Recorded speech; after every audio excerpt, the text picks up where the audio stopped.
It's coming.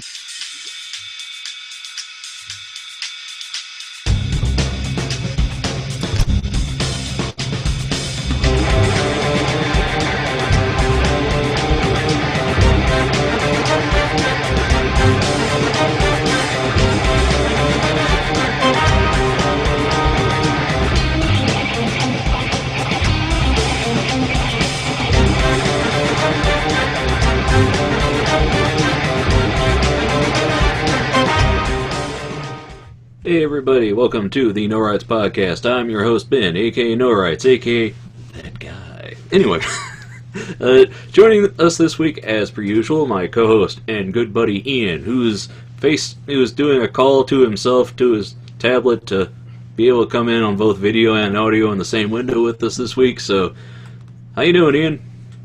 Strongbow. Drink bait. Also, no, it's a drink. New Year, Strongbow. Game? Character. Tunes. Anyway. It's the chart. Eat your treat. Anyway, also joining us, as per usual, my twin brother and arch nemesis, Franklin. How you doing, Frank? I'm doing mighty fine, sir. Mighty fine. Okay, now Doug, just for the folks at home, Doug might join us later. He'll pop in. He doesn't know when he's going to be here. But Frank wanted to show off his epic shirt, so I'm just going to cut to him. Yes. As you can see, it is two kittens riding a unicorn in a rainbow. A rainbow in space. In space, apparently. So. Yes, you could get this at Walmart for $5. That's cheaper than a foot long. Fuck, you made us look.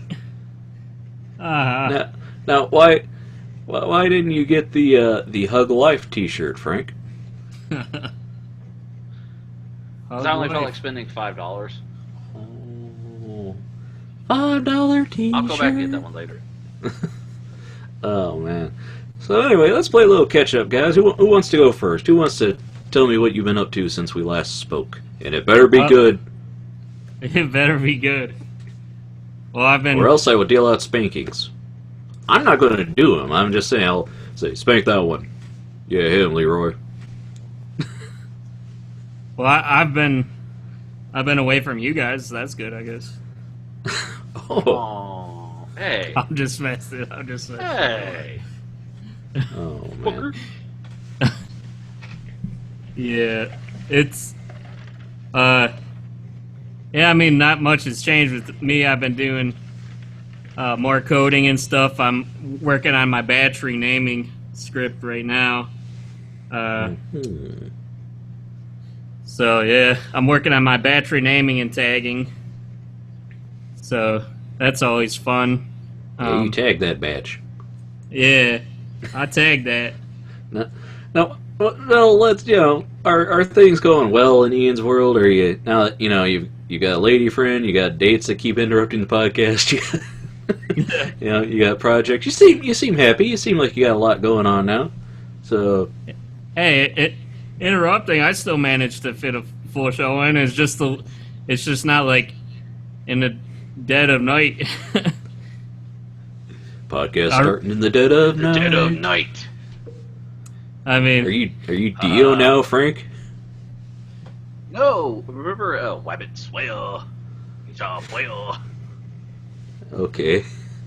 Well, I'm glad things are improving for you, because I remember it wasn't that long ago you were really, really bummed out, and you're like, what am I doing? I don't have, whatever.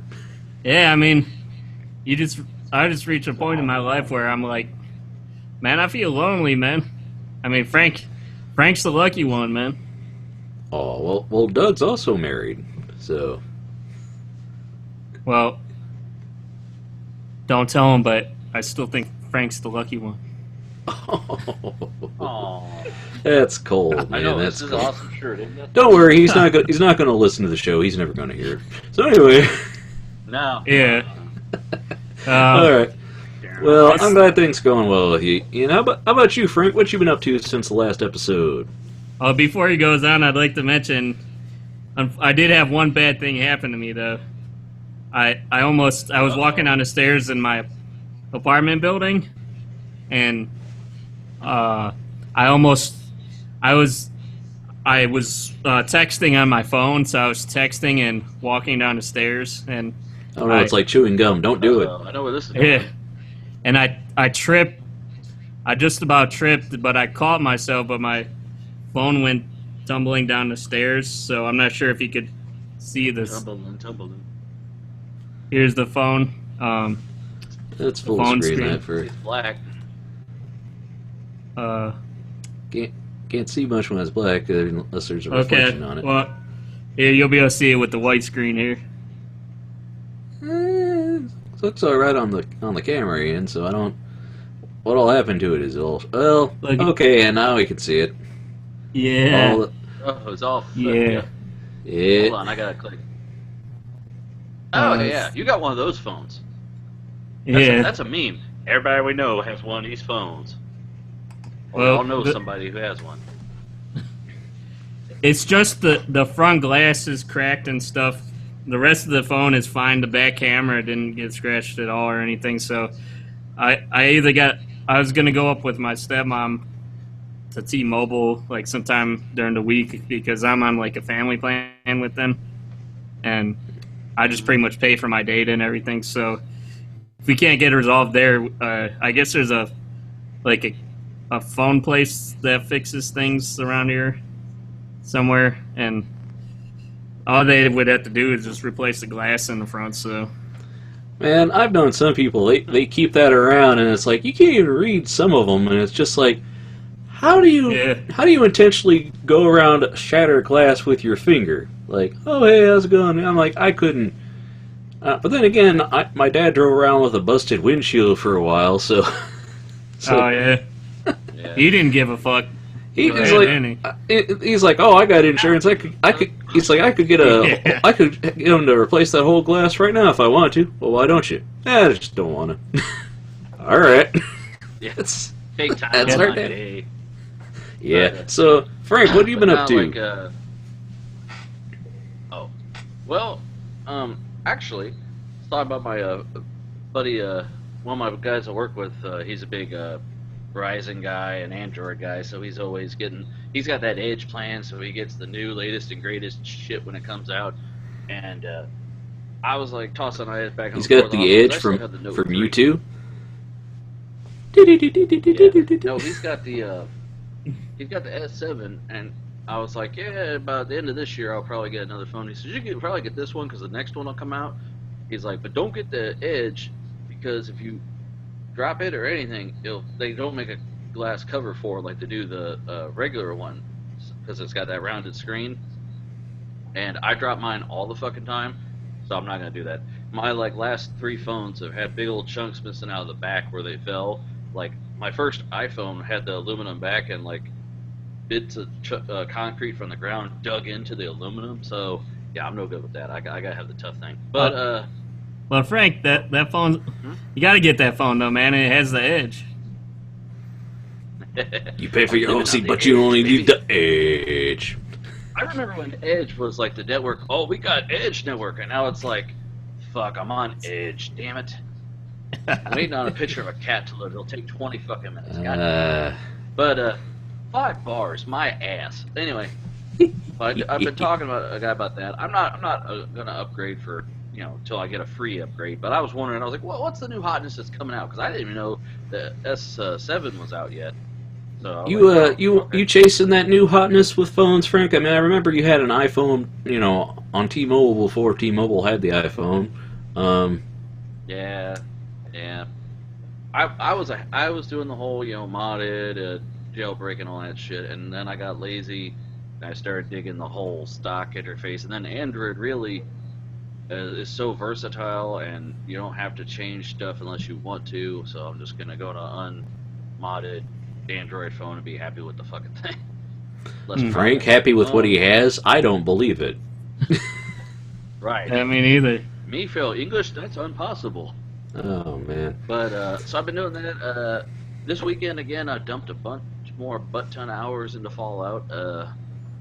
Played this morning until like 5:30.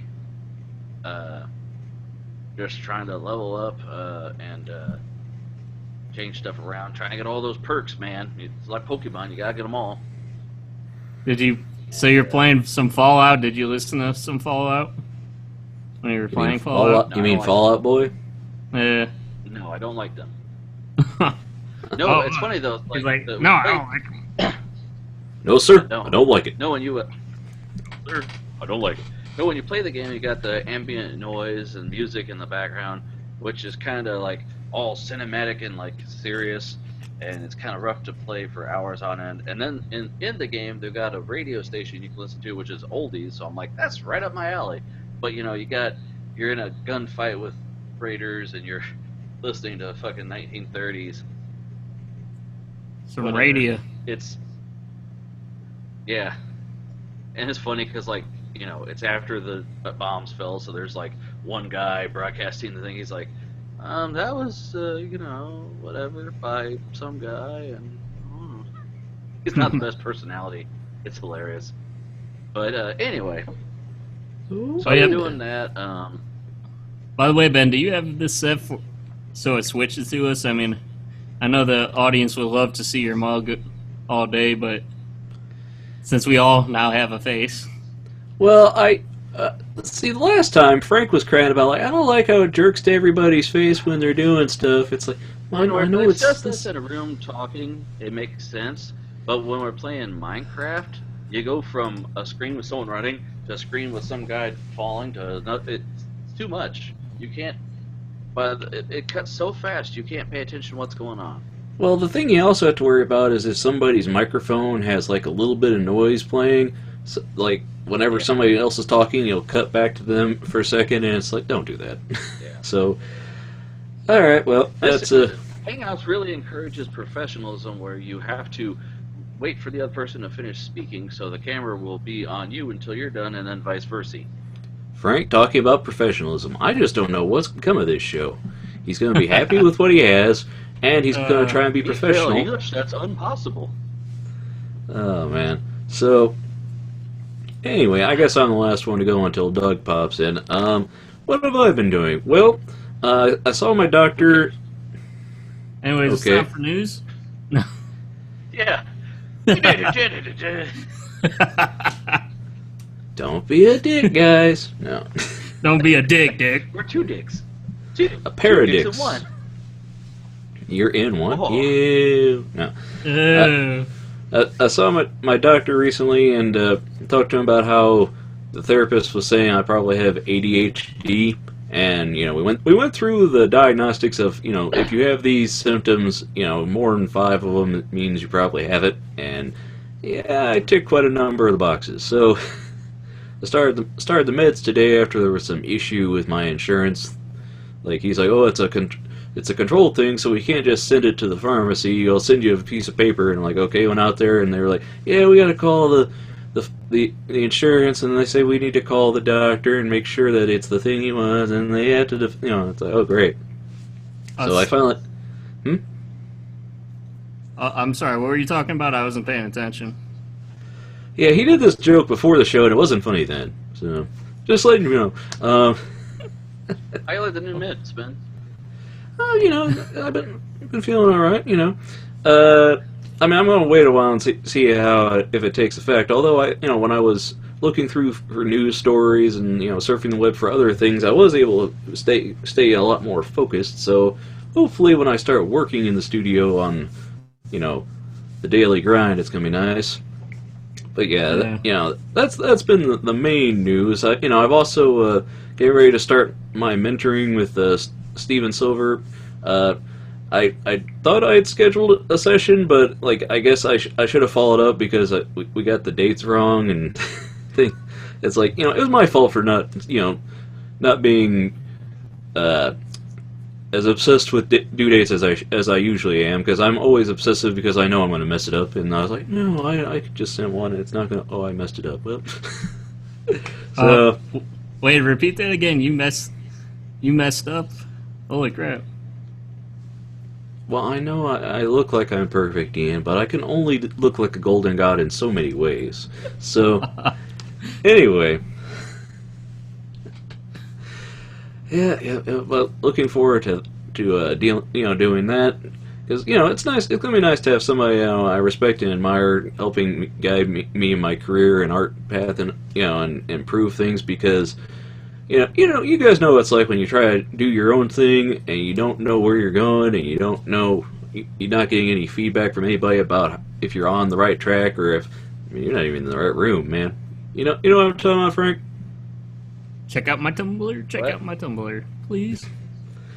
Well, you go to you go to uh, pinstriping stuff with your with your buddies, and you go to your car swap meets with with your car guys and everything, and it's like you have people sitting there going, "Yeah, man, you should totally do that," or "No, don't do that. It's stupid." But trying to make it as a cartoonist around here, there's not a lot of, it's not much of an environment for that. No.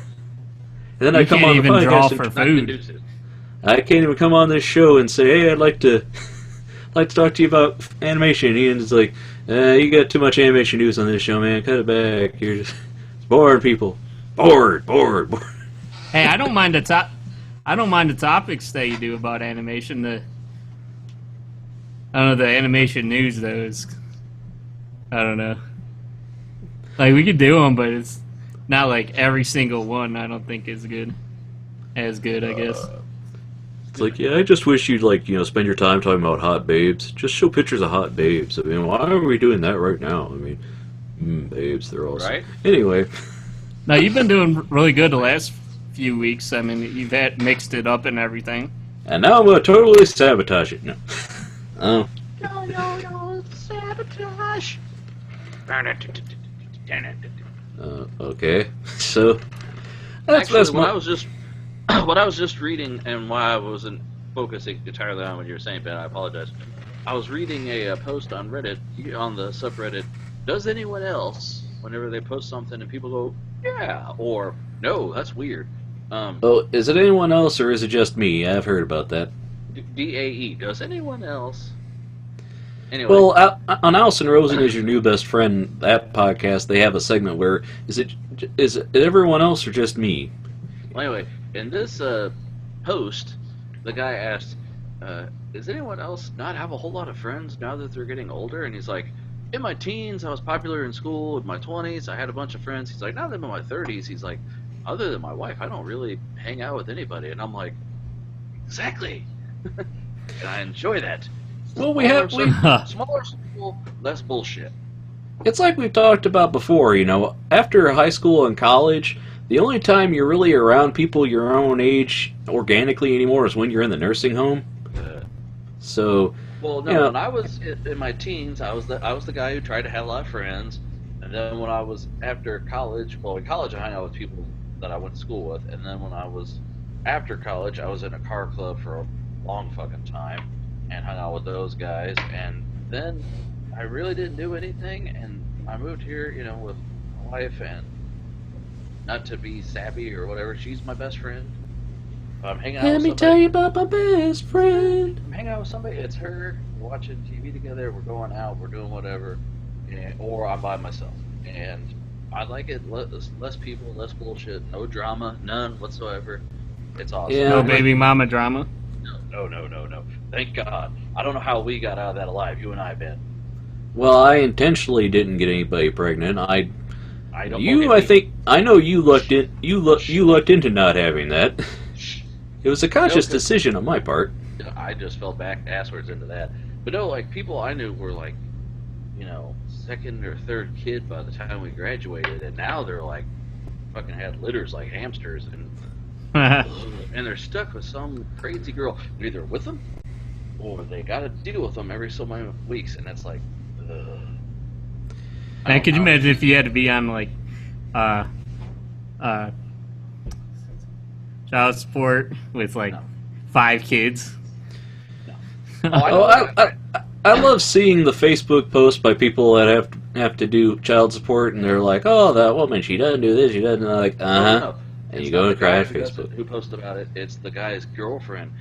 That stupid baby mama, yada yada. It's like, well, you're the one who got with the guy who, has kids. I mean, it's like you're a doctor and you can only afford like a 1-bedroom apartment.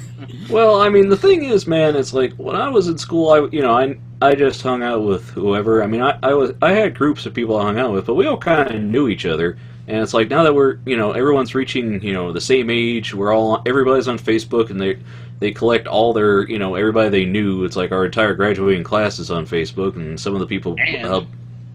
And they're motherfuckers. No, I'm. Fuckers. No, they put on the Facebook group, oh, we all should hang out, and I can't wait to see y'all at the class reunion. Bullshit. Half you motherfuckers I send friends requests to, and you don't fucking respond. Fuck you. You can lie, motherfuckers. I'm just saying, We're not like, on Front Street. Fuck all of you. I'm saying. I know how that is. I try to get my friends to meet up on a podcast. That doesn't happen. Well, Yeah. I'm just saying though, it's it's like when you see people with the whole baby mama drama and you follow both of them on Facebook, And it's they gotta just like fund me and shit. You're like, I'm not gonna say anything because I'm just gonna eat that popcorn. it's like I'm not. Well, I don't know. Man. I mean, I'd be lying Facebook. If I wasn't entertained, if I said I wasn't entertained. Facebook is where people share stuff that make you realize what deep down problems the people you casually have. It's like, because it's like, don't get me wrong, there's people I'm friends with, people that, oh yeah, we hung out, we all this stuff. But there's some people that I kind of know, and then they share stuff where you're just like, wow, you believe some deep troubling stuff. So, and it's like, it's weird. You unfollow one person, and suddenly your entire feed is so much easier to watch. No, don't unfollow them. Just block it so you don't see any of their posts.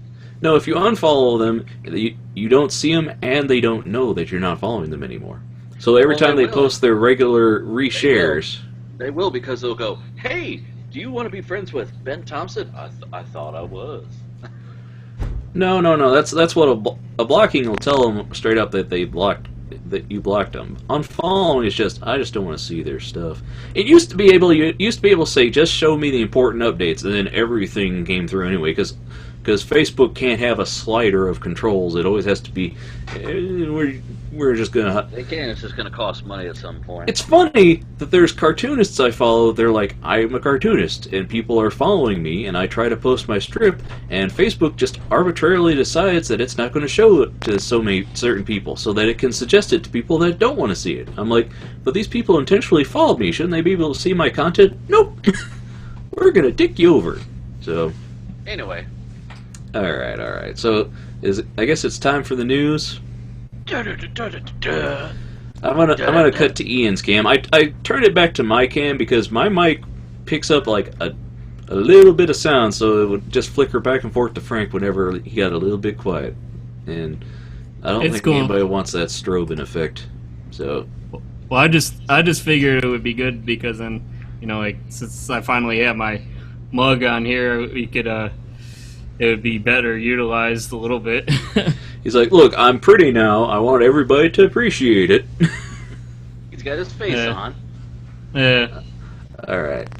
And I can't believe, like, finally I get my face on here, and Doug he's not even on the show. Yeah. Yep. That's funny. We worked this out. It's fun. Yeah. Anyways, let me get a screen share on. Oh, it's retro. It brings back memories. Inception. Inception. All right. Okay, so, but yeah, we got a lot of news though today. All right, so bring it on, like Donkey Kong. Got it going on. Donkey Kong. That honky tonk, ba donka donk. Keep him perfect with it, make you wanna swing along. Swing along. Women like a southern drawl. Got it going on, my Donkey Kong. All right. The honky tonk, ba donka donk. That's not how it goes. It goes that honky tonk, bad donkey dun dun dun dun dun. Are you turn? It is now at the Silk Stockings theme. Dun dun dun dun dun dun. We're the only people still talking about Silk Stockings. I just know it. Even the people on that show are like, man, it was like 20 years, 30 years ago. Leave it be. Alright. So, back to Ian's news stories. GameStop starts its own game publishing wing. No theme song? Oh yeah, let's start it.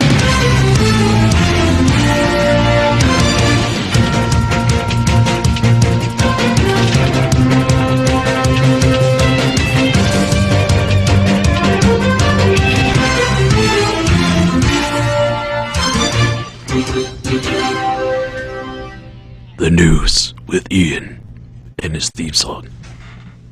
Dun, dun, dun. Dun dun dun dun dun dun. Okay. So please tell us about it. Okay, GameStop starts its own game publishing wing. Game Trust will publish titles from multiple smaller studios. Yeah. So you guys know what GameStop is? I mean, if you don't, I'm sorry. What? You're sorry if you don't. Well, congratulations. GameStop. It's like Babbage's, only still around for some reason. Or EB. You remember Electronic Boutique? Oh man, that's. Yeah. Go on. Please continue. Well, what are you getting all? What's the word for it? Wistful. It makes me think.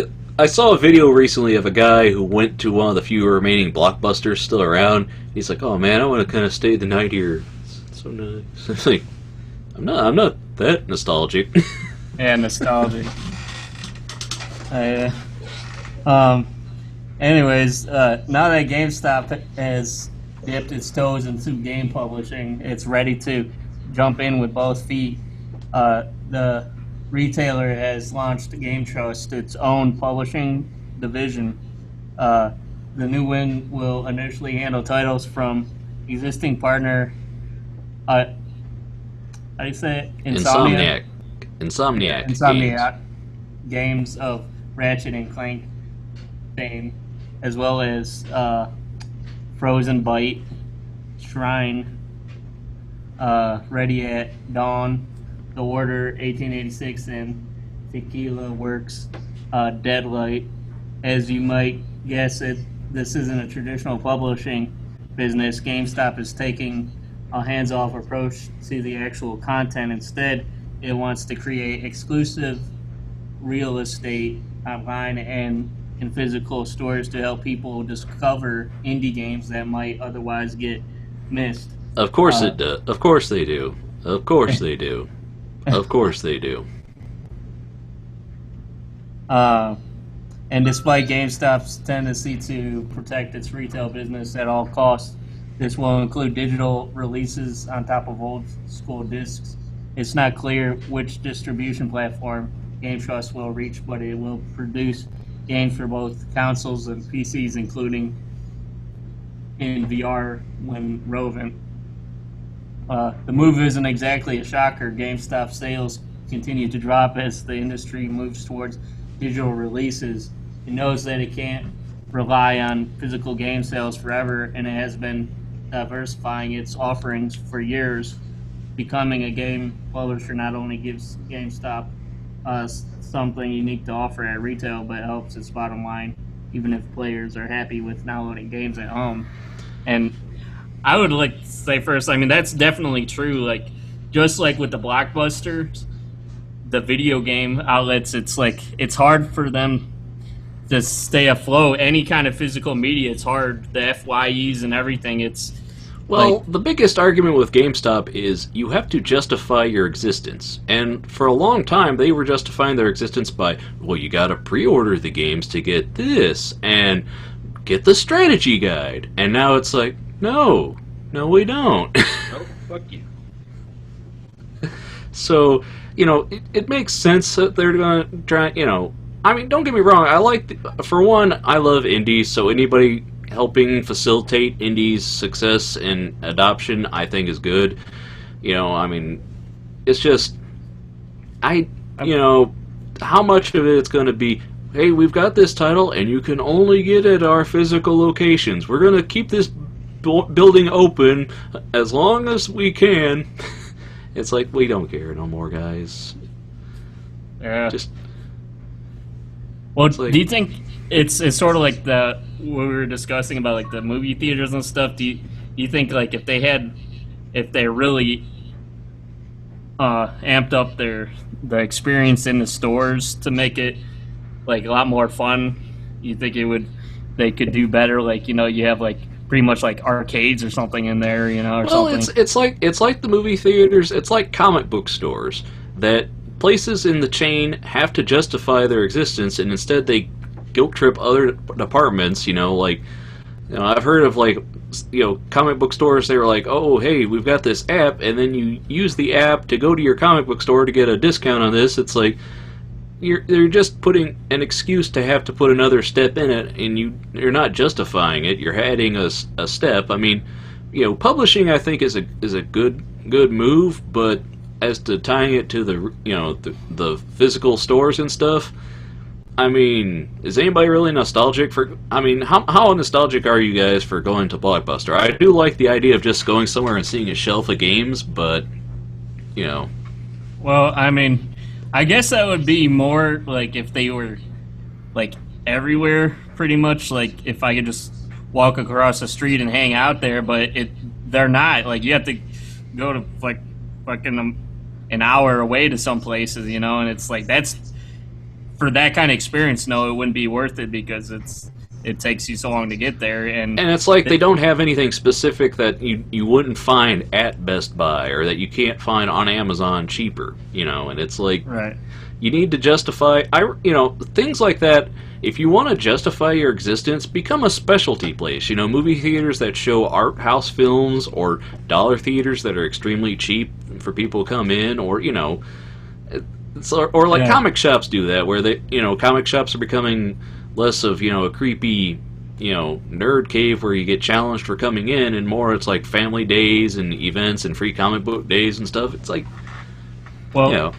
one place that's a good example, and Frank might agree with me, is a place like Micro Center. Now, I could go online and get whatever parts I need for my computer, but Micro Center actually is very competitive with online stuff, and I just love going in there once in a while, just seeing all the cool stuff that they have. They had the Apple section. They added like a video game section a while ago, and I think they have like a little theater, like that little room or whatever where you can see the cool TV and surround sound and stuff.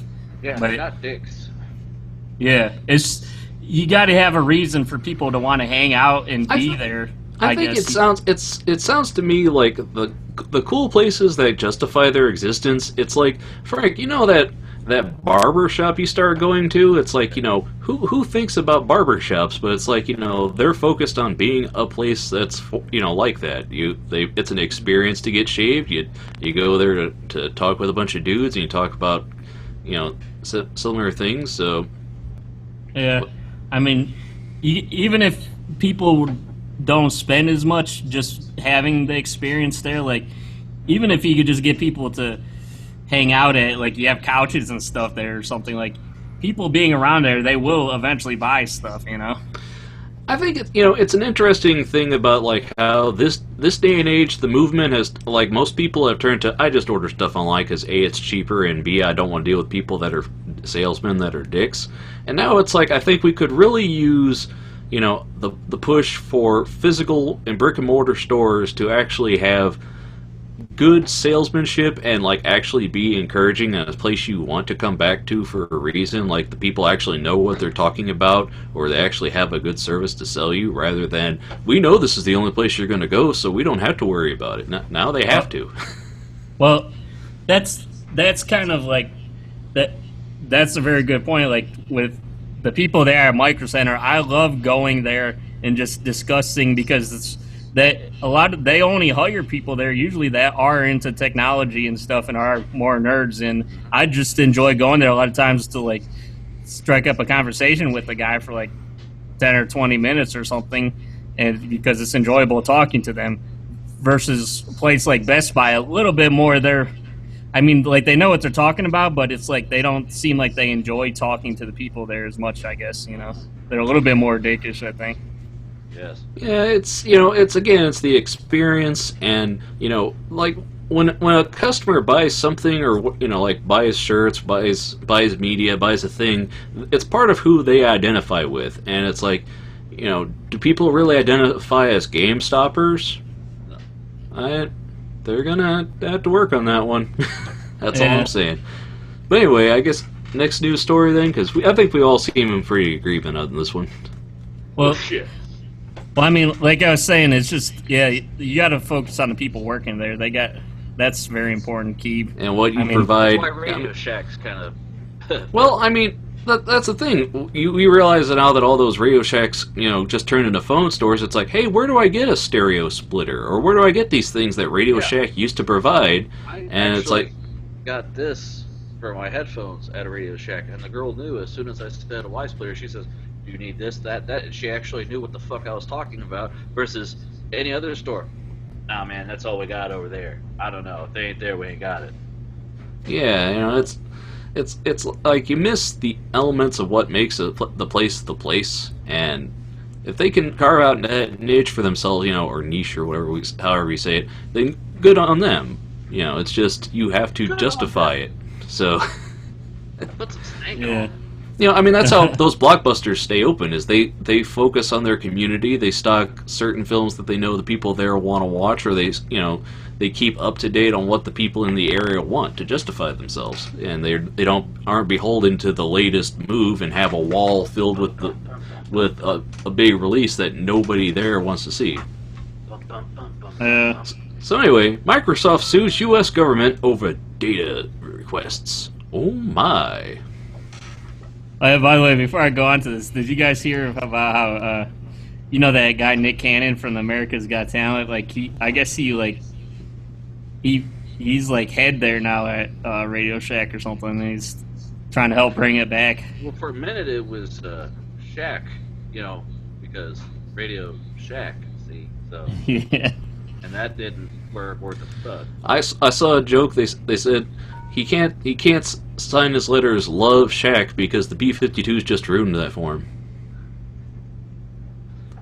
So Okay. So U.S. So- government something, Microsoft something. Microsoft sues U.S. government over data requests. Please enlighten us, Ian. Okay, so, yeah, it's another government one. We love to read how well the government is doing. Big Brother is watching you. I always feel like somebody's watching me. All right. Okay, so, yeah, this is another, this isn't that far off from the Apple versus FBI thing. It seems like all these big companies are going, they're swinging their weight around now. You see with the government, I guess. It's not just like Attention. the small people, you know. That's all it is. Well, push and pull, you know. Yeah. Microsoft Corp has sued the U.S. government for the right to tell its customers when a federal agency is looking at their emails. The latest in a series of clashes over privacy between the technology industry and Washington. The lawsuit filed on Thursday in federal court in Seattle argues that the government is violating the U.S. Constitution by preventing Microsoft from notifying thousands of customers about government requests for their emails and other documents. The government's action contravened the Fourth Amendment, which establishes the right for people and businesses to know if the government searches or seizes their property. The suit argues and Microsoft's First Amendment right to free speech. The Department of Justice is reviewing the filing, spokeswoman Emily Pierce said. Microsoft's suit focuses on the storage of data on remote servers rather than locally on people's computers, which Microsoft says has provided a new opening for the government to access electronic data. Using the Electronic Communications Privacy Act, the government is increasingly directing investigations at the parties that store data in the so-called cloud. Microsoft says in the lawsuit, the 30-year-old law has been drawn scrutiny from technology companies and privacy advocates who say it is written before the rise of the commercial internet and is therefore outdated. People do not give up their rights when they move their private information from physical storage to the cloud, Microsoft says in the lawsuit, is that the government has exploited the transition to cloud computing as a means of expanding its power to conduct secret investigations. It explains a little bit about the surveillance battle. The lawsuit represents the newest front in the battle between technology companies and the U.S. government over how much private businesses should assist government surveillance. By filing the suit, Microsoft is taking a more prominent role in the battle, dominated by Apple Inc. in recent months due to the government's efforts to get the company to write software to unlock an iPhone used by the shooters in a December massacre in San Bernardino, California. Apple, backed by big technology companies including Microsoft, has complained that cooperating would turn businesses into arms of the state. Just as Apple was the company in the last case, and we stood with Apple, we expect other tech companies to stand with us. Microsoft chief legal officer from Brad Smith said in a phone interview after the suit was filed. Yeah. Well, I mean, it is an important point that, this stuff is evolving as it goes on, and the laws have to handle it in a proper way, and you can't just have, no, it's secret because it's a government investigation. I mean, it's not September 12th anymore. You have to have, this stuff has to be out enough, because otherwise people just, it's like, I mean, you'd like to know if your emails are being requested by the government. I think it's a fair right to want to know, so that way if somebody's doing something against you that for no reason, or you're being investigated, you should know. I mean, that's the legal constitutional right. So But the terrorists, man. Okay, let's build another Gitmo then. My mistake.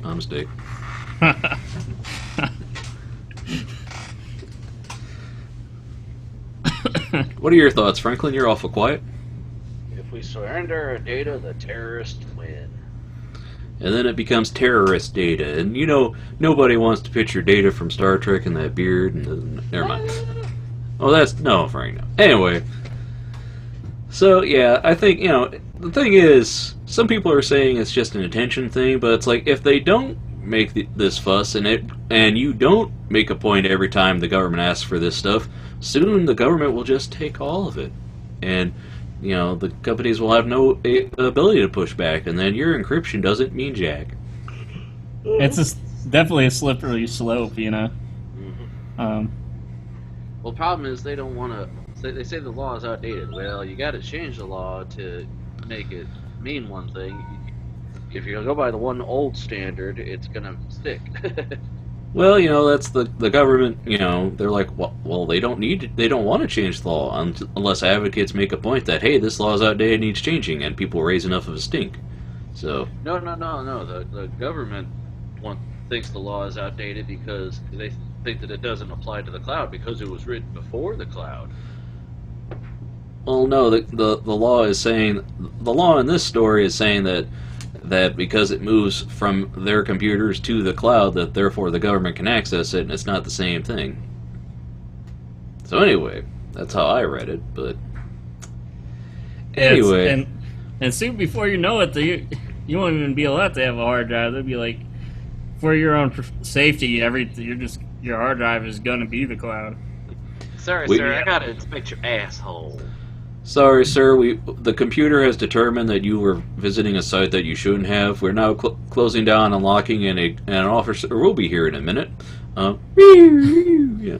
It's like, I'm not to over-exaggerate, because, I mean, you can go into the whole fear that, like, oh, it's going to be like in some countries where they firewall the internet, you can't get to knowledge they don't want you to know. It's like, well, then you get the whole issue of, well, does the average person need to know how to build a pipe bomb?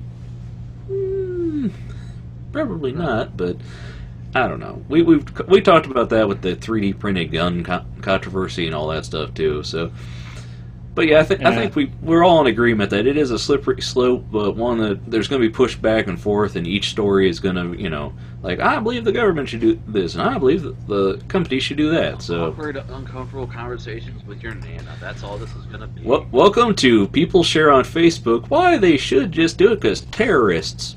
So, well, I might as well do this article too then. It's like subreddit, forwards from grandma.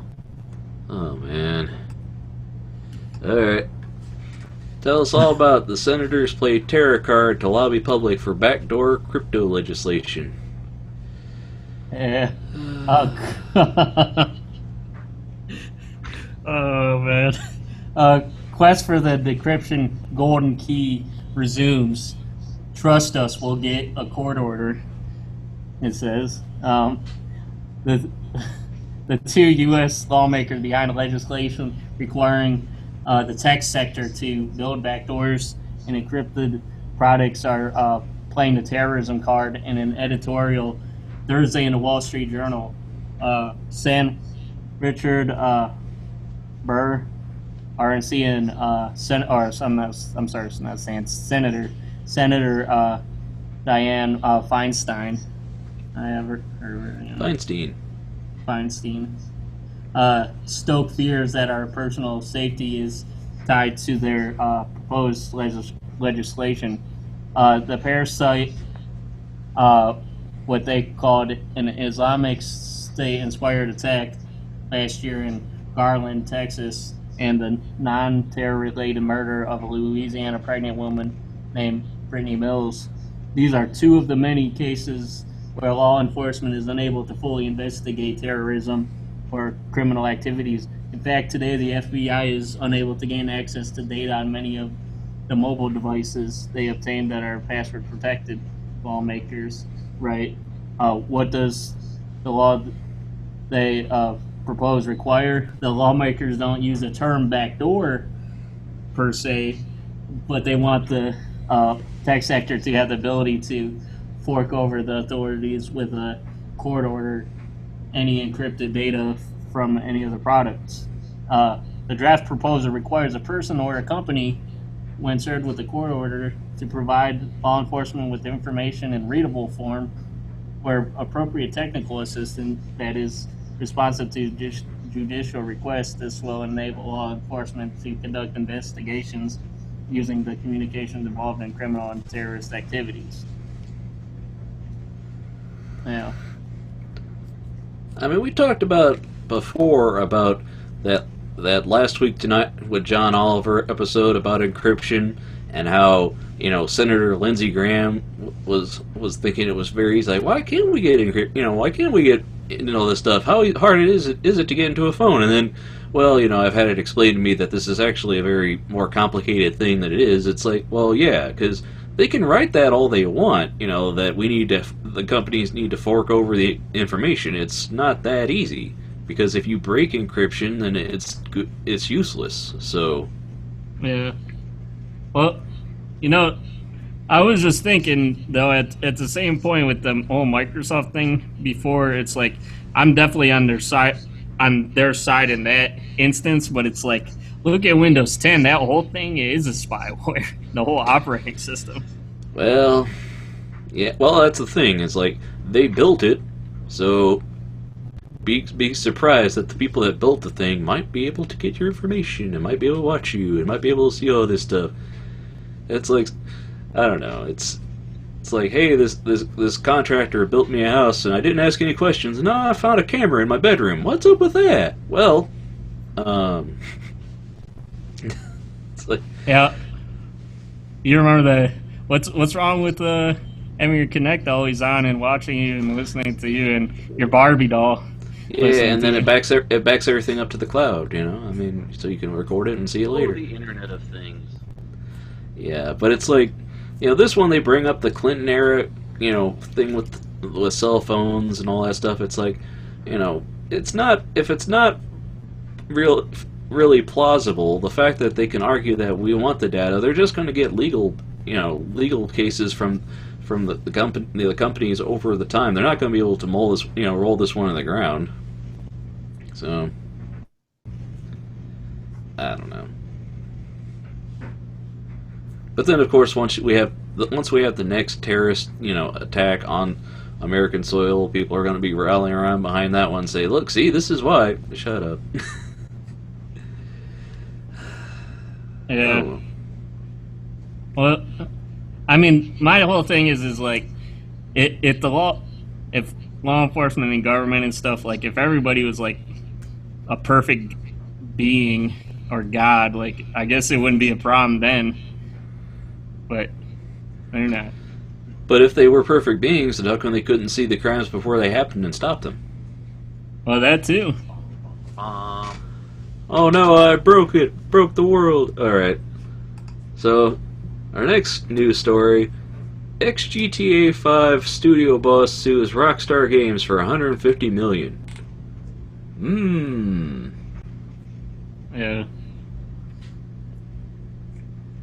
Tell us more, Ian.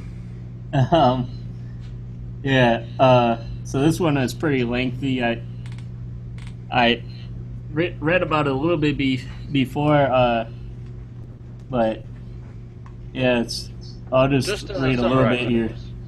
Well, I'll read a little bit. It says, earlier in the year, we reported that Leslie Benzies, studio head of Rockstar North, has left the company. Rockstar North was responsible for most of the Grand Theft Auto games over the years, including hits such as Grand Theft Auto 3, Vice City, San Andreas, all of which credited Benzies as the producer.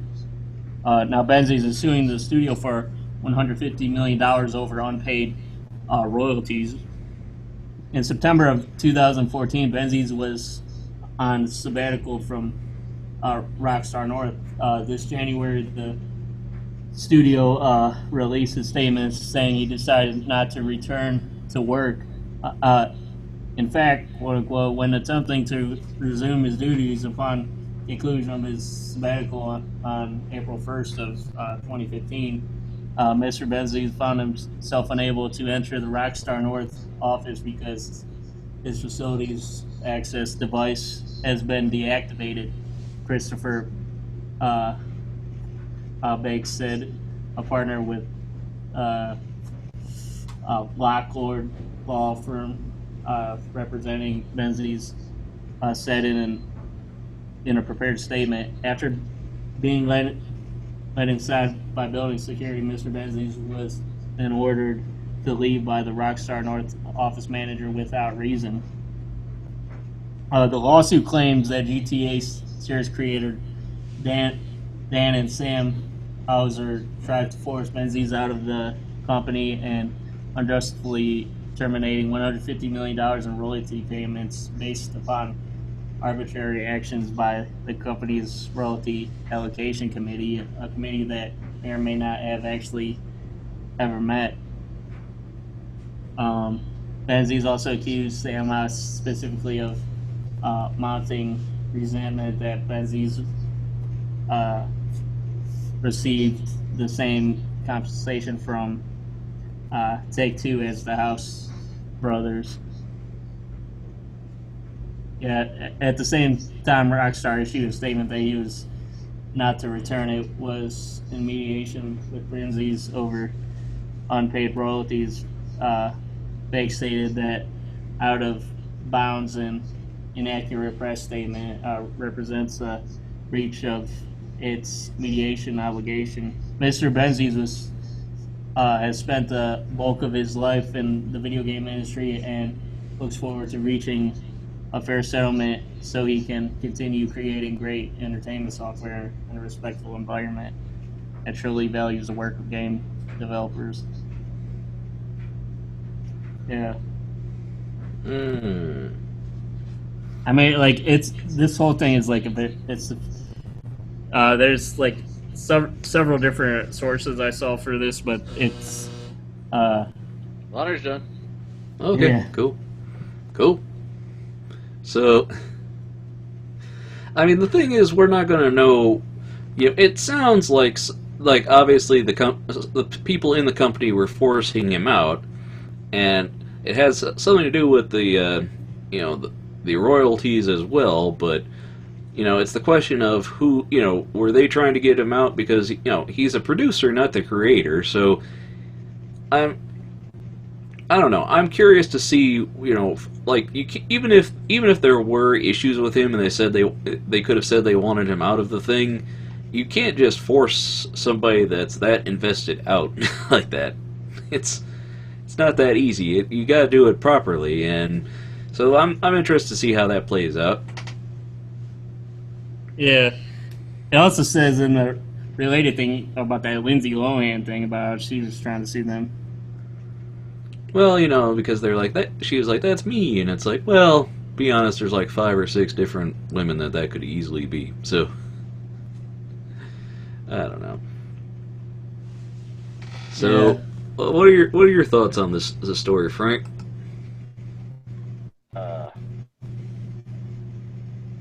Yeah, it's like you said. We don't know the whole truth and nothing but the truth. So I mean, we still don't know what was going on with the guy behind Metal Gear and Konami and all that. Like, that's all behind the scenes stuff, and we'll probably not know that till for a good 10 plus years. Yeah. If that. But this one, I don't know. There's. Yeah. So, it's interesting though. So, I Yeah. think the picture from the Don't Miss is more interesting. I want to know what the hell the story is. What? Nostalgic. Oh no, you scrolled up. I want to. What? Nope. he's reading the sidebar Yeah, again. you fucked it up. That's alright. Don't miss. Oh, Amitabh Bachchan's Nostalgic something. Blog post about Smita Patil is beautiful. Okay. I don't know. They're in Okay. the rain. Aw, that's Aw. adorable. Yeah. Okay, so moving on, why don't you tell us about how Google rolls out if this then that support for its $200 on-hub router? What? Now, just Yeah. real quickly, do you guys know what if this then that is? No. How about you, No, Ian? Sounds like code. I have no idea. Well then, let me tell you in a business-like manner. No, Is this coding, Ben? no, it's sort of a front end thing for if you like the idea of hooking devices and things together. So like you can say, if when somebody publishes a new YouTube video, write a blog post about it, or when somebody sends me an email, Oh, good. so you can say connect things. You can Set the Internet of Things to fucking fail a little bit more. well, it's Well- it's a chain. Say if this happens, then do this other thing, and you can make a chain out of it. Well, And it sounds like it's very similar to the website. If this then that, I think it was called. that is the site. Yeah. Yeah, and Uh, I use it. I just keep getting emails all the time of, oh, this service is down. You need to reconnect it. Click. Okay, you've reconnected it. I should have it set up where when it hits the stroke of midnight, have this website send Frank some gay porn. Not that there's anything wrong with that. So anyway, go ahead and Ian, tell us about this article. Boing. Okay, so Google's on-hub router just got a major new feature, IFTTT support. I think it's IFTTT support. I think that's enough T's. Yeah. If The demoed feature lets you do things like lock your doors when your device disconnects from the router or send an email when someone connects to your wireless network. There are a few examples. Okay. Go ahead. Okay, Well, I mean, that would be good, because if you're taking your phone and your phone disconnects from your Wi-Fi because it's too far, then that means you're leaving your house. So then you want the door to be locked, right? Or if you're outside and you forget your fucking keys and your phone, whatever, disconnects and you're locked out of your fucking house, that sounds brilliant. Yeah, but if somebody else connects to your Wi-Fi, you'd like to know about, wouldn't you, Frank? That's not what they're saying. No, that's what they said. The second instance was, or send an email when someone connects to your wireless network. That's different. The first part, bad mojo. Well, like if you, I would think if you brought your phone back to close to the door, you'd be close enough to your Wi-Fi, I would think. But Or you could just have your keys on you like a sensible human being. nah, he needs to be sensible. Anyway, Anyways, yeah, there are a few example recipes on this IFTTT page, or you can make your own using any of the channels supported on IFTTT. If This Then That is a service that lets you connect again to other, or lets you connect to apps, to other apps, or connect apps to smart home devices. Developers for apps and services can build if triggers and do actions that plug into the site. Users can make a recipe by combining these triggers and actions into a useful program using the format: if something happens, do this action. Say you want to automatically tweet out a link every time an article on a website is posted. You can grab the RSS trigger function. So now you have, if a new item on our RSS feed appears, then do this action. Then you can combine it with the Twitter action and make it, if a new item on this RSS feed appears, then tweet it out. Each trigger and action has its own configuration options, so you can do necessary plumbing, like giving the RSS action the exact RSS feed it needs, and giving the Twitter bot your login credentials so it can post out your account. So pretty much everybody can have bots going around doing everything, and the bots will take over. internet automation. So it's been added to OnHub, a $200 Wi-Fi router. Yeah. Looks like that damn Echo from Amazon. Well, kind of, but that one uses just voice commands. I just said it looks like it. I didn't say it was the same thing. I just said it looks like it. Frank's like, I'm not responsible for my comment. No. You're twisting my words around, making it sound like I said something I didn't say. This is the same thing. No, I said this looks like. I didn't say this looks like it's the same. Frank, Get some makeup, guys. We got more to go for this show. We can't be here forever. Girls, you're both pretty. Frank's lawyering up for his stupidity. We've already been on the air for an hour. We can't be spending that long on every news story. Please, no. Yeah, but So- it's. I mean, John it's, Romero. focus. No. It says it was released as a $200 Wi-Fi router that didn't have the performance or capabilities to match other $200 routers. Its only real differentiators were the funky design, easy setup, and promise of future updates. It's also patched with smart home antennas that Google still doesn't really talk about. There's support for Bluetooth 4.1, Google's Thread Network protocol based on IEEE 802.15.4 and Weave communication standard, with the extra antennas and the label on the bottom of the router declaring built for Google on. Many believe this was the start of Google's smart home ecosystem. Now, that's a good point, though. Like,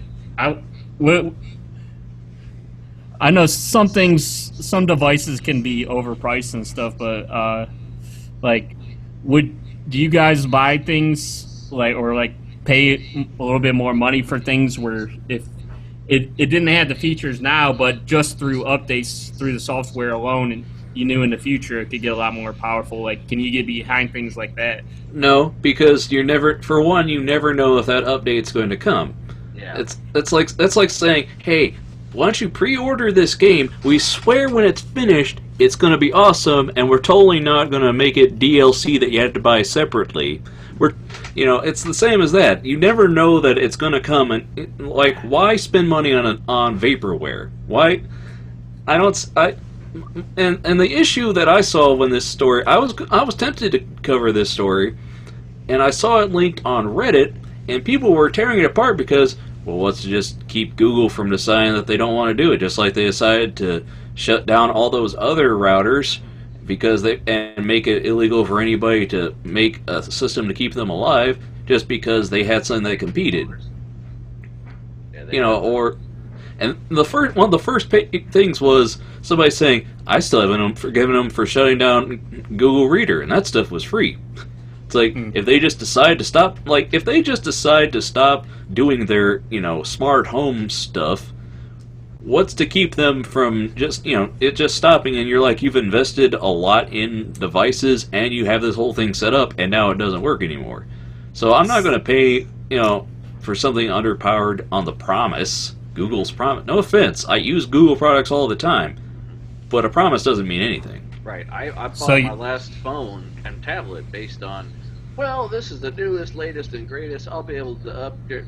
No, my phone goes up to Lollipop, and that's it.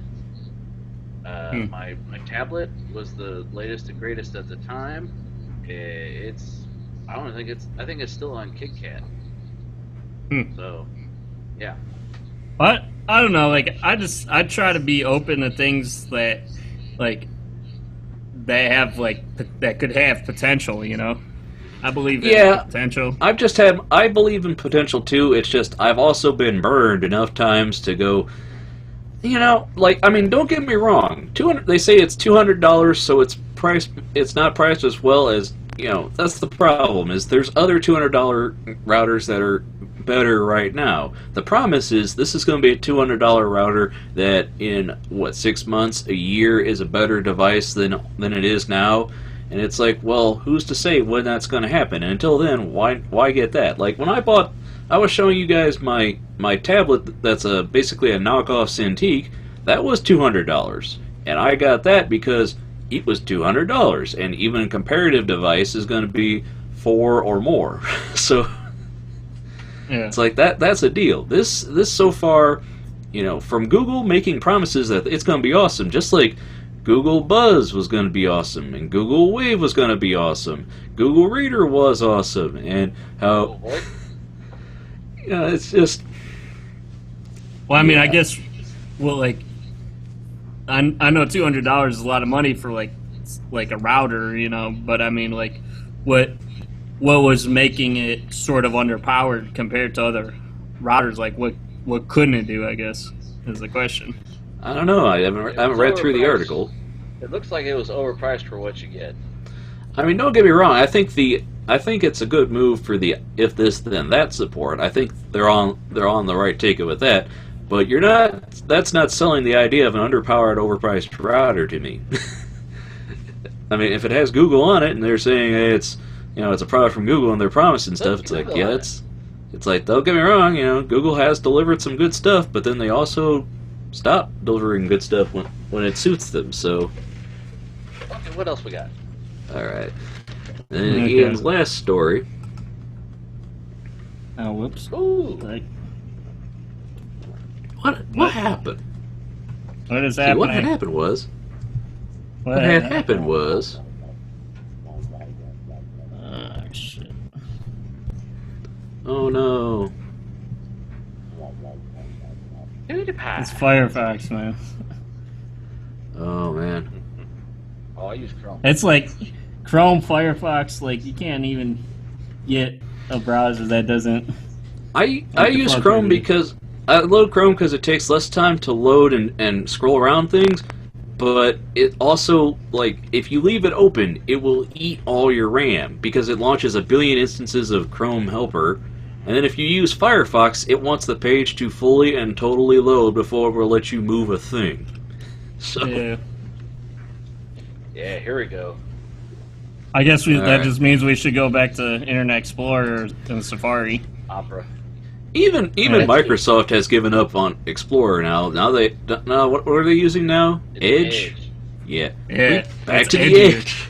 Well, we talked about Edge before. Alright. Fallout 4 Creation Kit released for Xbox One, PS4 by Bethesda. Oh, great. Doug can finally get behind doing some stuff for the... Oh, wait. That's not the Vita. My mistake. Maybe Well, he'll write like- some code for it. I was just interested in this because, like, I got into a little bit of modding back in the day, you know, like trying to model stuff for, like, Gears of War on the PC. And, like, I was thinking, like, I wish more games, like GTA and stuff, would let you mod on, like, the PC, consoles? but more specifically, yeah, like the consoles. I do remember, like, I think it was for the PS3, like, using the Unreal Engine with the Unreal Tournament, like, what was it, like Unreal Tournament 4 or something for the PS3, you could, like, if you have, like, a map you could upload to the internet or something and then download it on the console. Wasn't there a thing about modding games with the PS2 a long time back? I don't remember much about it. It might have had something to do with the memory cards or something, but yeah, this is a nice move if it looks like it is. What all are they? You know. Okay, so this is involves a 4 Fallout 4 creation kit will be coming to Xbox One in May and PS4 in June. Bethesda officially announced the availability of the creation kit, and that will bring a set of modding tools for Fallout 4. The kit is available right now for PC, but it's still in beta, PC World reports. It's a free download, so try it for yourself and see if you can make anything cool. If you want any tips, check out the creation kit wiki. Bethesda has yet to reveal specifically when mods will be available to consoles, but we've known for some time now that Xbox One will be getting mods a month before PS4 players, according to Bethesda. Mods will be easy to download and install, and everything should work seamlessly without having to even leave the game. It will also be possible to browse through mods while on the developer's website. Yeah, Now- have you looked into this at all? Have you looked into this at all, Ian? No, not really. I've just found this today. Right. Well, because I've been, balls deep into Fallout 4 for a while, and I've been I've been following it and a little bit because when Steam released first it was paid apps, like paid mods, and then they backtracked and said, well, okay, we'll just have it where you could upload a mod and then we can add it to the game. And for what I was afraid when I got into it because I've done modding to shit back in the days and stuff, and I was afraid of stuff being a pain in the ass. They could tell you Minecraft getting shit to work could be a pain in the ass in other games. And Back in the day, man, it was more of a pain in the butt. You kids today don't even know how easy you got it. Well, anyway, the way Steam does it is you just subscribe to the app, the mod you want, and then when you launch the game, it loads it, and you tick whether you want it or not. Basically, Bethesda realized, hey, there's a shit ton of mods for Skyrim, and that was a very popular game. Fallout 4 is our most popular game. Steam, you can't have any mods. We'll have them on our website. And from all the reports that I've seen, the guys say that it actually loads better and is more simple than when you get them on Steam. I've used the Steam mods for Left 4 Dead 2 just because they're so fucking crazy. I went through and spent literally an entire night just selecting like different characters. I could play as a rainbowy anime girl, or I can be a fucking stormtrooper or Darth Vader, and just changing stuff up just to do it. And this is kind of the same thing, but there's mods and stuff like they have DLC. People were subscribing for the longest time, worried about, well, if I pay for the extra cost of the season pass, what's the fucking DLC that I'm going to get? Well, Bethesda can really get lazy here because they have DLC. But with this, it allows everybody who, uploads a mod to really, have it hosted on their site, and then they can say, hey, look, we saw 1 billion people downloaded your mod. Why don't we slide you a couple bucks and release this as an official mod instead of in beta? Yeah. I mean, because like survival mode beta, I looked into that and I was like, oh, that looks hard. So I didn't really do it. This is just more creative and for the fuck of it, and looks really cool. I have the option in mine. I didn't even know I signed up for it. I signed up for the beta for the survival mode. The next time I restart the game, it goes mods, and I go, okay. Yeah. Well, like, I'm really excited about it because I know how to do this stuff, and I know it's cool for you because you can actually get the mods, but, like, you probably won't really be using the creation kit much yourself because you can't really use the mods or do the mods from scratch like I can with the modeling and texturing and stuff. I mean, like, well, at that point, when I actually get into it, it's going to have been around for a while, and it's more about squeezing some more life out of the game, because that's what people were doing with New Vegas before Fallout 4 came out. They were modding it and making textures look different, making it look like a newer game, because the textures were a little dated, and making it more playable and more fun, and holding them out until Fallout 4 came out. Now that there's going to be new mods and shit, I mean, people have already beat the fucking game, which is insane. Bethesda has said that, you could play all the way through the main storyline, and then the game isn't over. Play until it's done completely if you want. There's no level cap, supposedly. And if you get bored, that's what their actual tagline is. They're like, is, surviving in the wasteland just a mere game to you? We'll try our new beta pack. It might be for you. So. Yeah.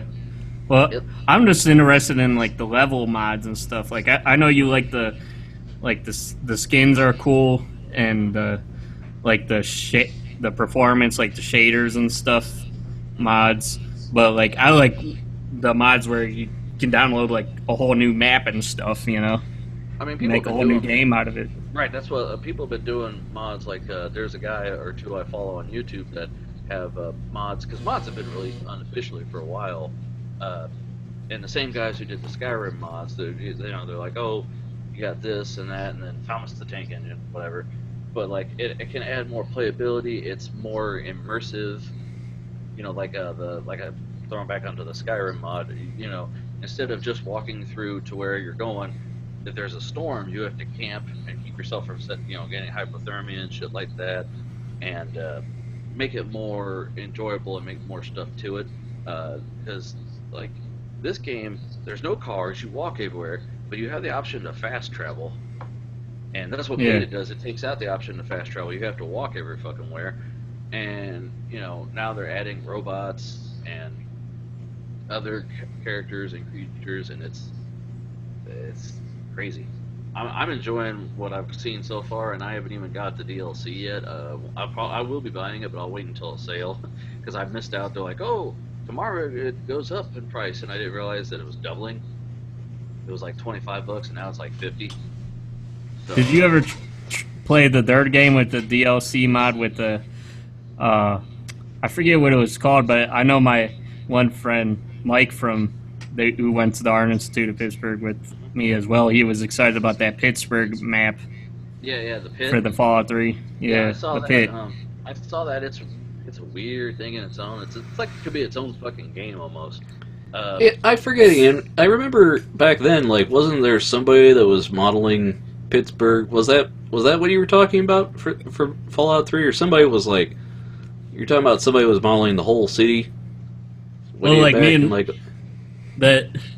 and my one friend were talking about like modeling a part of the city or something, but then we finally realized that's going to take forever. Yeah, there's like websites now where they're like places in Fallout versus in real life, and like the buildings and scenes look the exact same. It's crazy.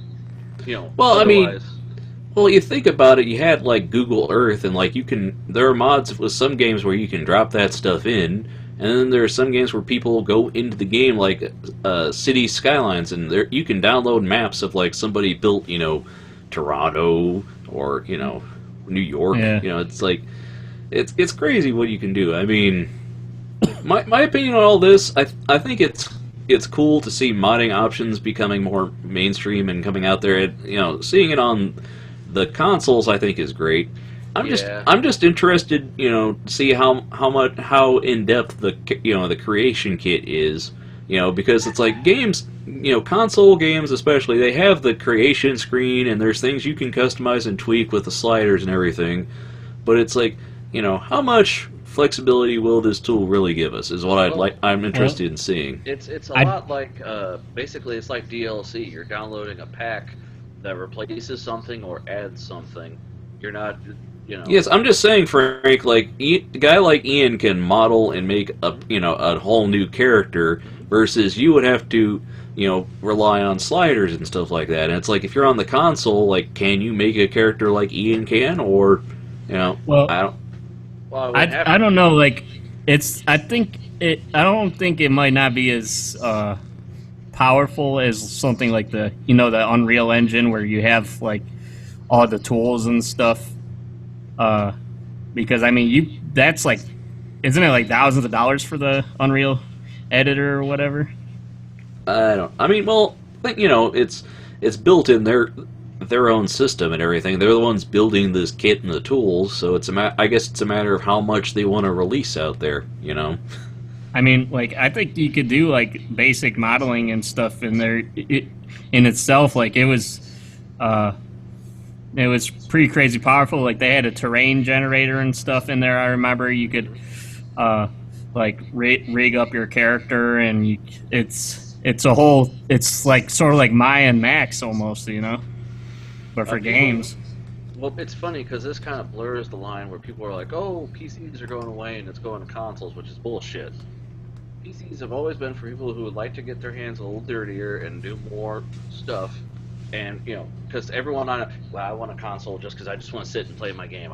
Okay, you don't have to fuck with it, but you can download this stuff that someone else with a computer has done. But to have it, it's going to have to run alongside somebody with a computer. And Well, the thing about consoles is that consoles are for people that they play their one game to death, and then or when a game that they want is out, as opposed to PC gamers that will crank their computer up to the highest, and play all kinds of stuff or whatever. But it's like, it's the same thing with mods, is that you can, a game can be so old and yet the modding community can keep it alive. And like, if somebody's going to be living on his one copy of Halo, or like with this, a guy living on his copy of Fallout on his console, he could at least mod it and keep it going till he runs out of stuff to do with it. Yeah, it's going to be the exact opposite of what Blizzard is doing, and I'm enjoying it because it's going to keep PC in the line with console. Because people go, well, they make it for the console because that's what's selling,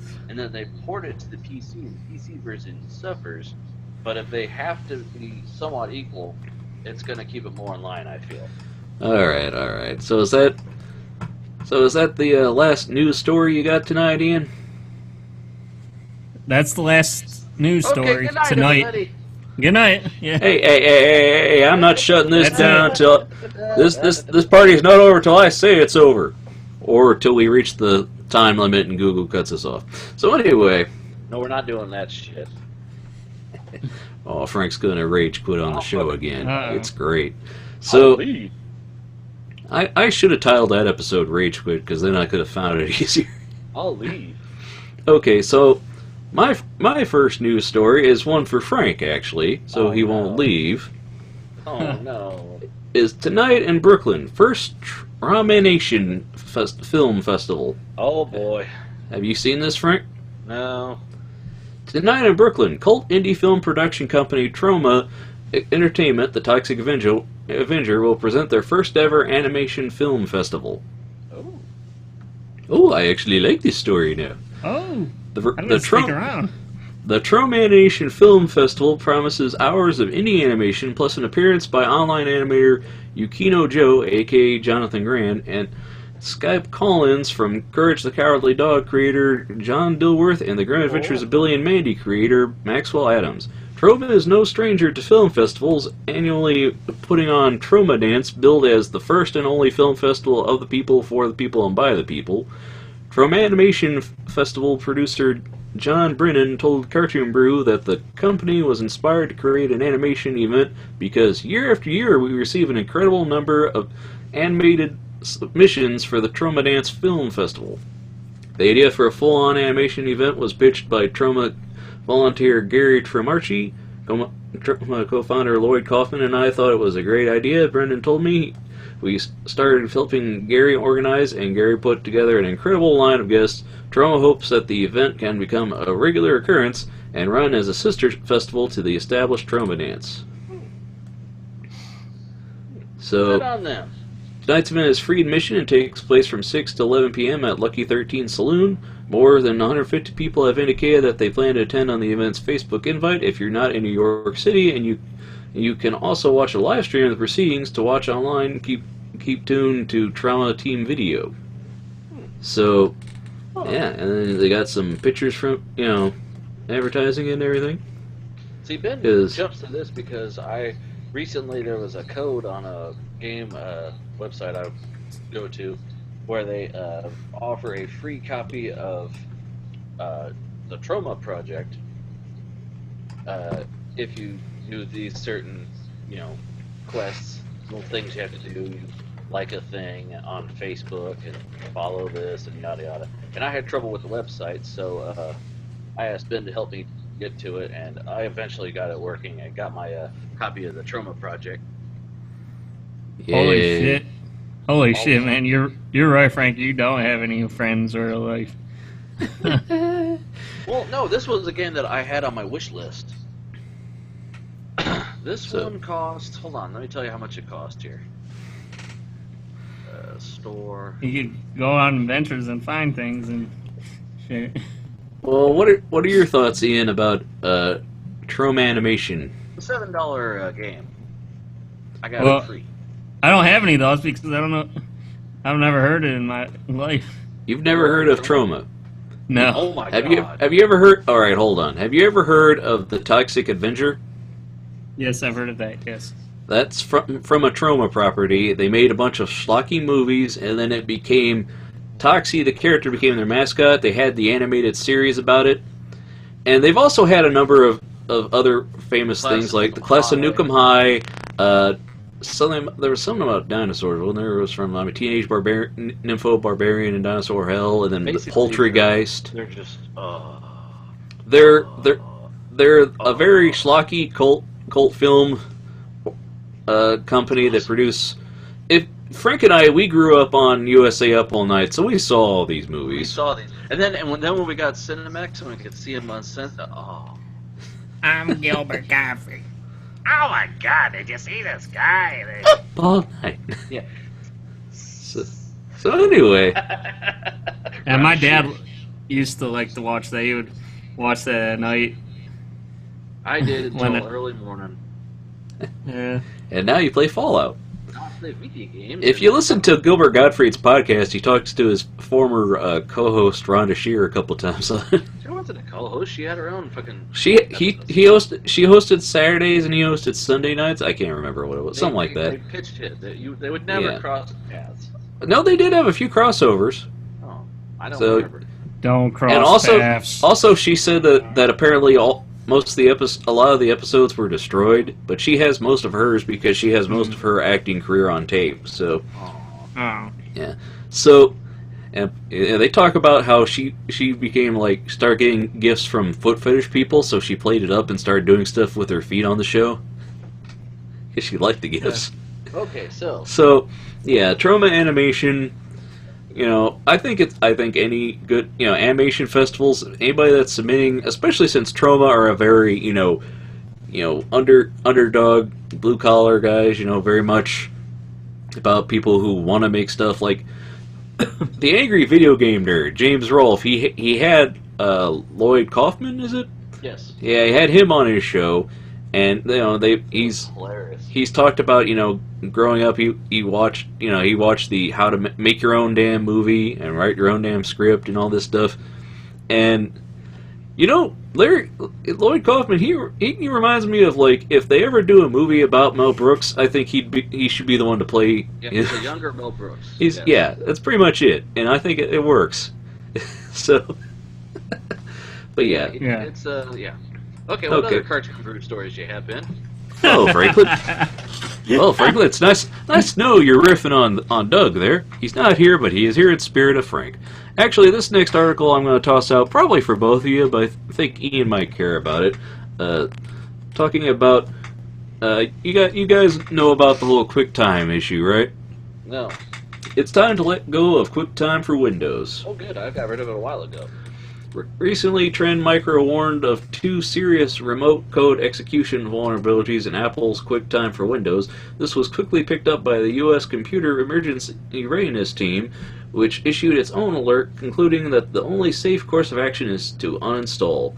Apple has been phasing out development and support for QuickTime for Windows since its 7th version, released almost a decade ago. Although exploits for these vulnerabilities have yet to be seen in the wild, it's time to get QuickTime off all Windows machines, much like Safari.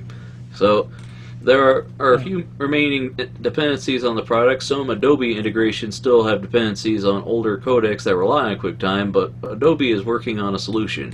And it's how to address risks, finding fixes for... People are stopping use of Adobe anyway, so...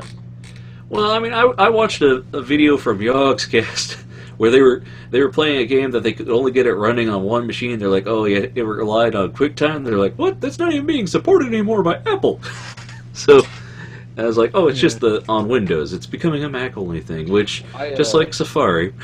When I installed iTunes on this machine once, and then I didn't realize it's like, oh, hey, we got shit from Apple, and including QuickTime. I'm like, I don't want QuickTime.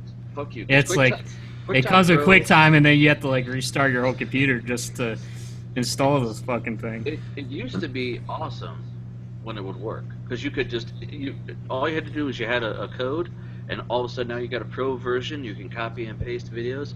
It's great. And then that last version they made, fuck it. Fuck it. Well, piece of shit. I wonder if Frank has opinions. Fucking piece of shit. The only reason I kept it around for a while was it had a couple unique things, like as far as you could, use the, like if you had those VR things where you could like look around or whatever, like do a 360 thing and the I've seen that now in other programs. I've seen, I don't know. It's interesting. I mean, I think Apple and QuickTime kind of abandoned that. They just had it as a thing, but nobody did anything with it. Yeah, So. and I think you could. The other thing I thought was neat about it was I think you could play like sequences of images, as how like a lot of times for like you could, like for me, it's best for like if I'm rendering out like a 3D animation or whatever. It's good to do sequences of like JPEGs or like Targa. It's a lot more uncompressed that way than having like an MP4 or AVI or whatever video file. But I think I remember with QuickTime you could open up like the first file and it'll start playing the rest as like a regular movie. For those of us using the video of the podcast here, okay. I would just like to say the version that I supported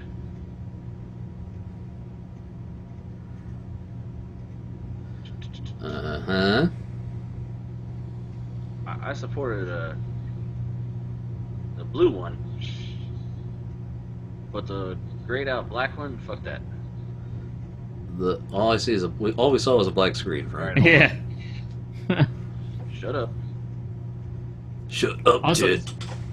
I think the other cool thing about it was you could play video with like alpha channel in it, so like you could have like a separate background and stuff. But Okay. yeah, I mean, This is the version that was worth the fuck right here. You want to show that? Excuse me. Yeah, this is the link here. But whenever you see it's like, oh, it uses this version. And So we posted another link. Yeah. You see that? It's bullshit. I didn't even know they changed the fucking icon. That's the only way I knew. That's the only way. The old version, tits. This version, shit. Oh man. Fucking shit. But it is cool they did post this because usually I do some kind of security flaw news article, and at this time it ended up being you, so. Well, I thought I'd toss it out there for you PC guys. I mean, I remember when there was a long question of, I knew a lot of codecs used it, and a lot of stuff still does. Well, Pyrion's gone away, or at least the version I had. I don't know if it's still. I mean, a lot of things used a lot of QuickTime stuff, and now, I mean, remember QuickTime events. That's. So anyway, that's. I mean, even the freaking what's the format that's specific to QuickTime? Sort of like the real player format, like those, like every other video media player can play those anyway. So it's like pointless to just add the program. Well, just thought I'd toss it out there for people that they're not, developing it, they're not patching it. So it's like, unfortunately, if you're on a PC, you just might as well move away from it now and uninstall it. But anyway, this next article I thought was cool when I saw a video for it. The Sketchy Database: Learning to Retrieve Badly Drawn Bunnies. SeaGraph 2016. What? We present the Sketchy Database, the first large-scale collection of sketch photo pairs. We ask crowd workers to sketch particular photographic objects sampled from 125 categories and acquired 74,425 sketches of 12,500 objects.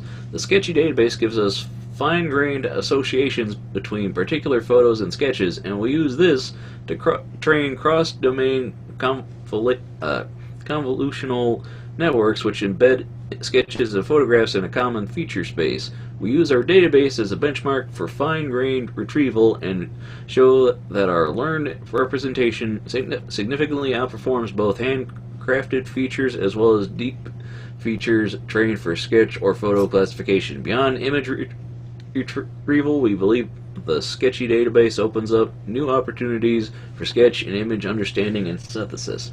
Now, that sounded like a lot of words, but let me explain what this is. If you can see the video that's playing on Ian's screen, people will draw a thing, and then the Sketchy Database will find photos of that thing. So you see that guy drew a turtle. There's pictures of turtles. Now he's drawing. I believe this one is the tank, and then it will pull up pictures of tanks. Now, it's only a matter of time until boobs get on there. You know what? And here it comes, Ben. This article is it's sketchy, Ben.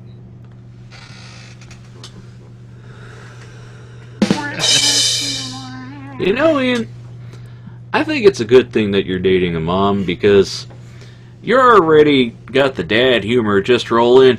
Hey, what's up? So hey, got your nose. Hey, let's build a model train set, kids. Well, now, I mean, I am gonna have a serious comment or question about this though. Like, hasn't database recognition like this been out for a while already? I mean, you have things like if you use Google image search, you can search by image. A lot of people don't know that. If you right-click on an image in Chrome, for example, and say search for this image on Google, it will re-upload it to. It'll either tell Google to use that photo or re-upload it if it's a local file, sort of thing. But you can search for images that are similar or different sizes of the image that you have. I would love it if it's good for finding. I don't know what that is, man. Well, it'll show stuff that's close. It's good for if when somebody posts a picture by an artist, but they crop out the website or the name, and you have to go find it. Now, this video is interesting in that at the end it shows some failures where they drew a thing and then it doesn't come in, And my curiosity is, like, they showed that guy drawing a star, and it shows starfish. It's like, well, what if he just wanted a star? So you hear failures, he's drawing a bird, right? And It does look planes. like a plane. You know, and it's also going to depend on how good an artist you are, I guess.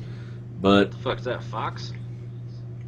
I think it's a horse. That's a And dog. they bring up dog. Yeah, it's like, see, learning to retrieve badly drawn bunnies. So it's, you know, it's an interesting tool for, like, I don't know what the name of the thing is, but here's a picture. I mean, you know, when you know enough to say, show me something that's blocky with this, you know. I think, what was it? I forget if it was in Photoshop. I think it was in like one of the newer Corel Draw programs where it had something similar to that, where you could draw like certain shapes, and with the library of shapes that it did have, it would then insert the perfect shape that they had. You know, I think I've seen that where, like, you can't draw a perfect circle, but you could do something similar and it would pop one in to replace it, yeah. like a primitives kind of thing. I could see that. I don't know exactly what did it, but I just thought that was cool. I saw that on my Twitter feed, and I said, I'm going to post that on the show. It's a cool bit of tech. I think they had something similar for like databases that for like 3D models and stuff. Yeah, I think so too. I mean, since I'm not a 3D guy, I don't really see, you know, databases out like that, so I don't know, but it sounds like something they'd have. Now, I wonder if Frank, if he decides to use that program, then he could do some pinstriping, and then I'll give him a perfect pinstripe. It's actually, a lot of it is the same repeated patterns over and over again. well, if you have variances. if you have a drawing program that can split your image, you know, draw it on one side of the screen and it'll draw it mirrored on the other, you know, there's plenty of programs that do that, so you can do perfectly symmetrical Guys do designs. that now with just transfer paper. Yeah. Anyway, so this next article, it's sad Doug's not here because I think he would have some opinions on. It's a blog from the YouTube creator blog, Improving Content ID for Creators. What? At YouTube, one of our core values is a belief in the freedom of opportunity. We believe anyone should have the opportunity to earn money from the videos they create and turn their channels into successful businesses. That's why we opened up the YouTube Partner Program 9 years ago, and why we remain the only platform where everyone with an idea and a camera can turn their videos into full-time jobs. Yeah, they're not pushing and promoting themselves here. It's totally, yeah. Anyway, we understand just how important revenue is to our creator community, and we've been listening closely to concerns about the loss of monetization during the Content ID dispute process. Currently, videos that are claimed and disputed don't earn revenue for anyone, which is an especially frustrating experience for creators if that claim ends up being incorrect while a video racks up views in its first few days. Today, we're announcing a major step to help fix that frustrating experience. We're developing a new solution that will allow videos to earn revenue while a Content ID claim is being disputed. Here's how it will work. When both a creator and someone making a claim choose to monetize a video, we will continue to run ads on that video and hold the resulting revenue separately. Once the Content ID claim or dispute is resolved, we'll pay out that revenue to the appropriate party.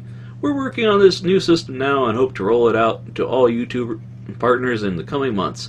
Here's a closer look at how it'll work once it's live. So, Ooh, I like pictures. Yeah. You like pretty pictures. Boobs. Needs to have boobs. Boobs.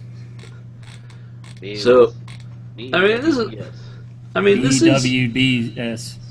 the thing where some people say, so wait, nobody collects money? I thought they were just by default giving it to the so did they change that already, or has that always been the case and we were just misinformed? I don't know, but I think it's nice that there's a step that they're saying, okay, we'll just put that money and allocate it once the dispute's settled. Right. What are your thoughts, Frank? I mean, it sounds like what they should have been doing in the first fucking place. Yeah. I think I remember seeing an article this week about what was it, like the RIAA was. They're like, we don't think YouTube is strict enough. Well, of course they don't. Of course they don't. So, I mean, thing is, like, they have to have the content ID stuff to cover their own butts, but since nobody was manning the helm and a lot of stuff was on autopilot, hence why, companies were, content ID, claiming their own trailer videos and stuff. It's like, well... Yeah, and then, like, where is the fair use? Basically making them go, ooh, our guys are mad. Yeah. Which is good. And I'd like to see more happen because, unfortunately, right now, YouTube is kind of the only place. I mean, you got Vimeo, which is more for short films and different things. And then you've got Daily Motion, which is where you go when you can't get your thing on YouTube. AMD, okay.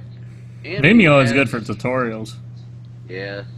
AMD has the game recording software that comes pre-packed with it, where it records your game and you can either save it locally and or upload it to a service. But their service, instead of being their own website, is Blaze.tv. Have you fucking checked out Blaze.tv? All it is highlight reels. No one's gonna watch a fucking Let's Play highlight reel. Look, he shot that guy. Look, there's some other guy he shot. It's fucking boring. They're 30-second long clips. It's fucking boring. It's fucking Legos. Alright, so I guess we'll move on that one and we can ask Doug about it later. A quick trailer talk. Batman the Killing Joke trailer dropped. So, I mean, I'm not going to comment too much on it because some people have opinions, about it. Produced by Warner Brothers Animation and DC Entertainment, Batman the Killing Joke is the first ever DC Universe original movie to be rated R by the MPAA. The film is directed by Sam Liu, Justice League Gods and Monsters, and produced by the legendary Batmaster Bruce Timm. The voice cast is led by veterans Kevin Conroy, Batman, Mark Hamill, the Joker, and Tara Strong, Barbara Gordon, with Twin Peaks Ray Wise as Commissioner Gordon. So, it's based on the novel, and Mark Hamill said he originally said he was going to retire from the role, and then when he heard that they were doing a Killing Joke movie, and he really likes the Killing Joke, so he's like, all right, I'm in. So, interesting. What are your guys' thoughts? I'm more interested in that Crunchyroll's subscribers loot perks. Well, I mean, my only concern though is, this again comes to the whole thing of, we've got to make things grim and dark and gritty and R-rated because that's what people want. It's like, remember when the cartoon universe was all friendly and kid friendly? Well, now screw it. Now it's adult. So,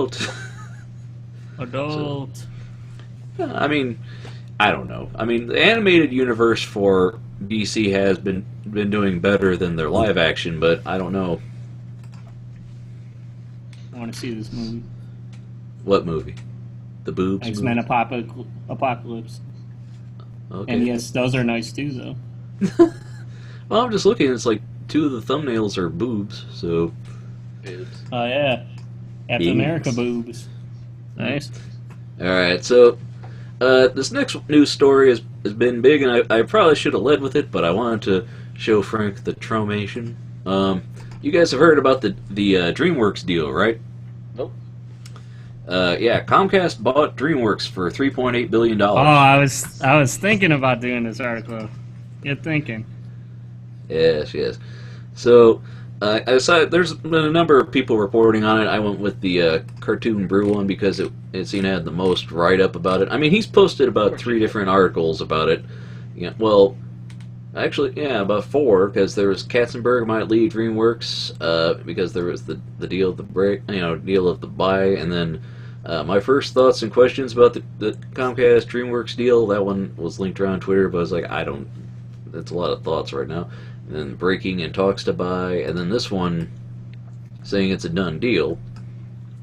So, actually, this is the first time I've ever heard of like an ISP buying a production company. I mean, usually they buy networks, not.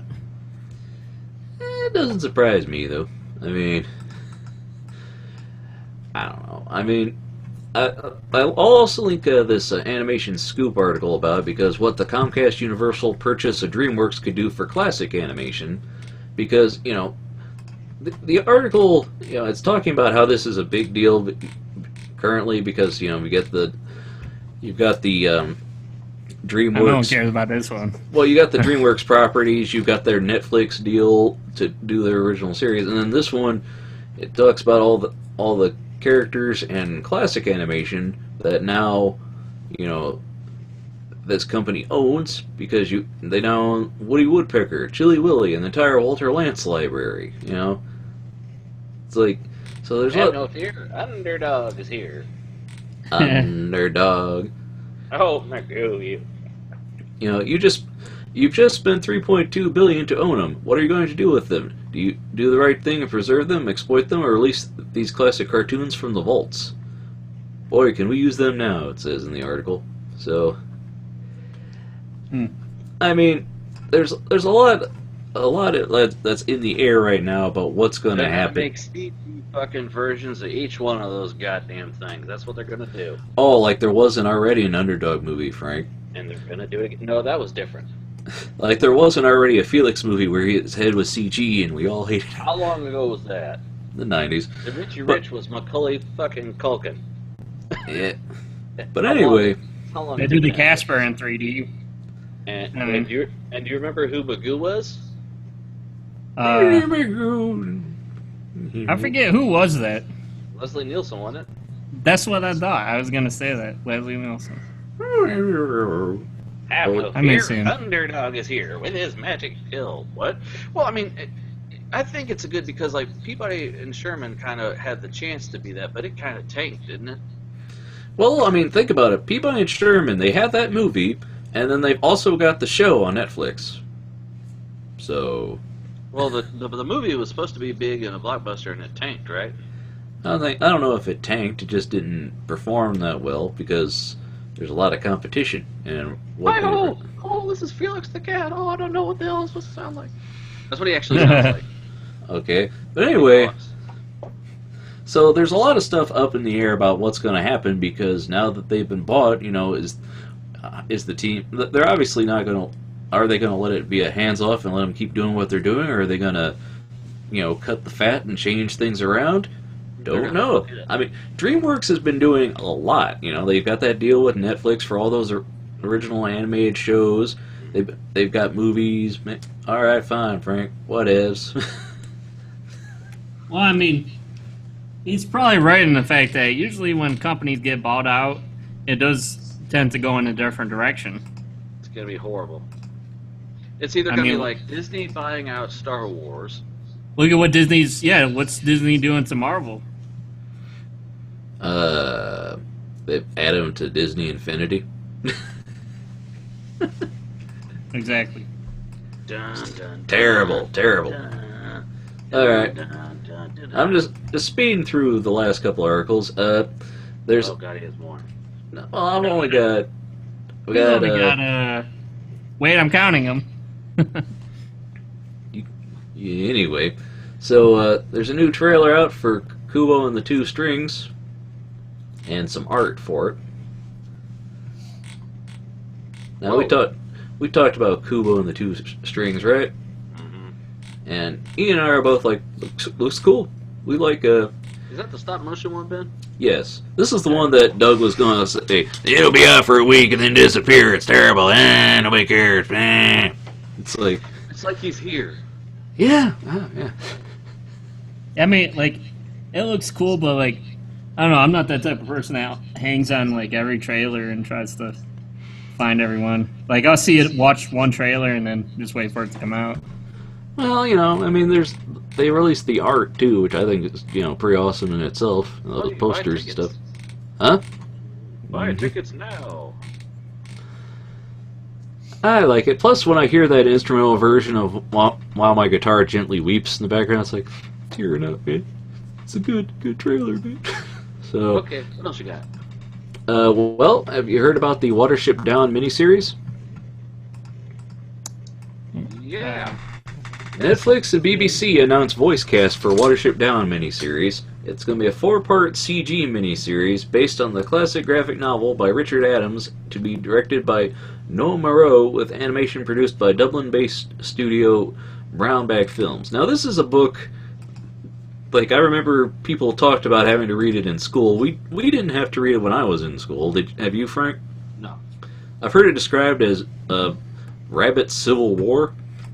Is this like Animal Farm? Probably. It's kind of. It's a. Let me see. There was a summary of it. I got another article because that one mentions the voice cast, and then this one also mentions that they're planning on toning down the violence because in the 70 what year was that? Was it 74 or 78? Yes, 78 it was considered a very. I mean, it's getting the Criterion treatment according to this article. They're saying most people remember it as like, oh, it's the Bunny War movie, and it's very graphic and freak people out. And they say that this one, they're going to tone down the violence, and it's going to be more about the adventure and the drama and the story. And the cast for it is like it. They got John Boyega on it, for crying out loud. I mean, let's see.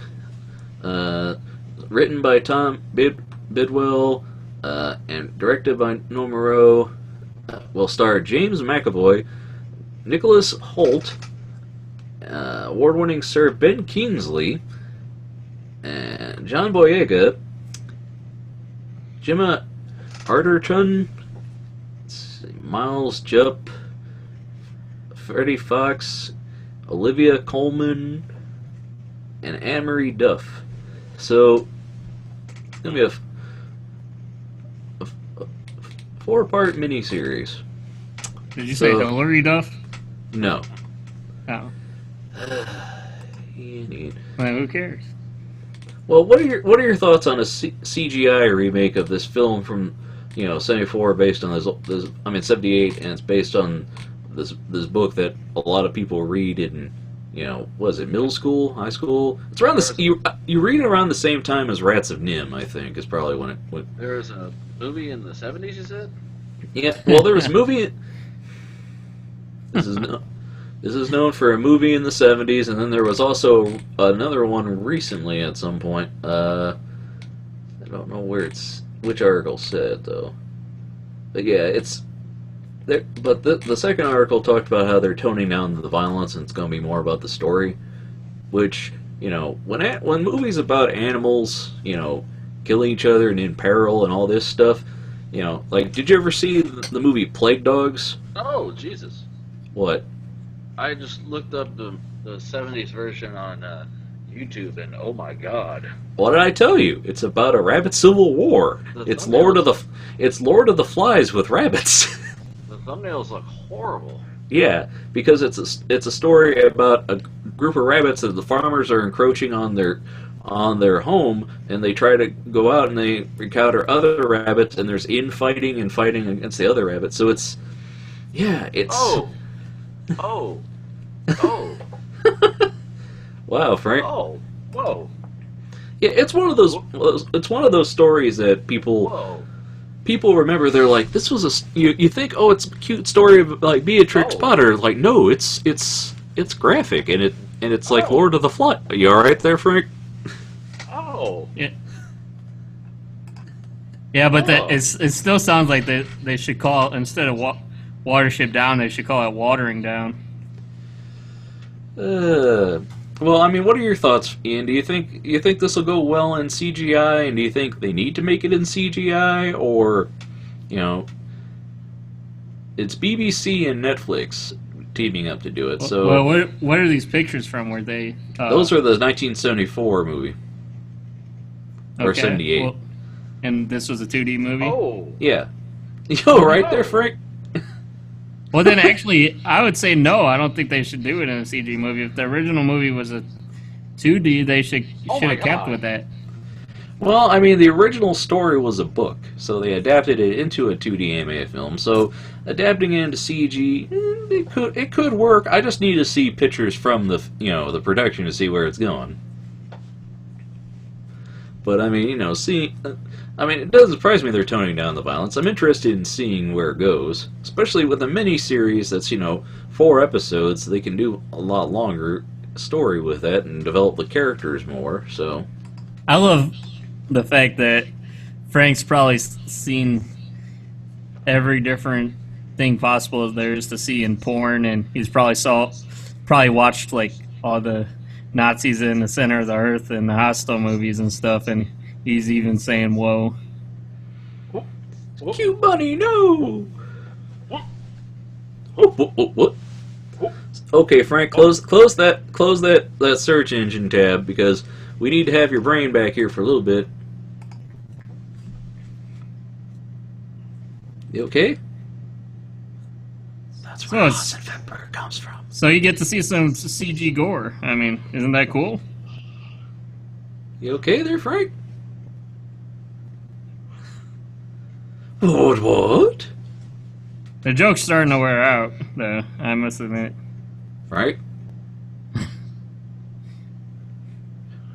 No, you've hit the Rule 54, Frank. The boobies weren't in the original movie. They were...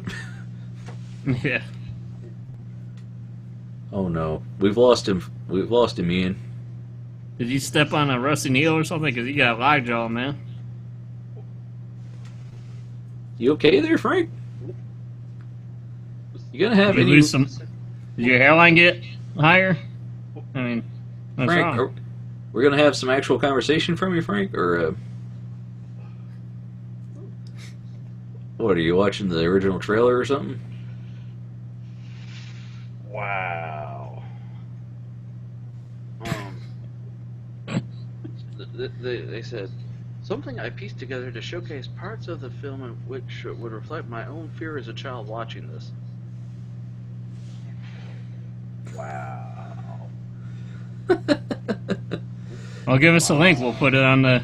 No, I don't need to post the rabbit Civil War Cartoon footage. rabbits biting each other's necks off and like a dog jumping and attacking rabbits, but it's a cartoon.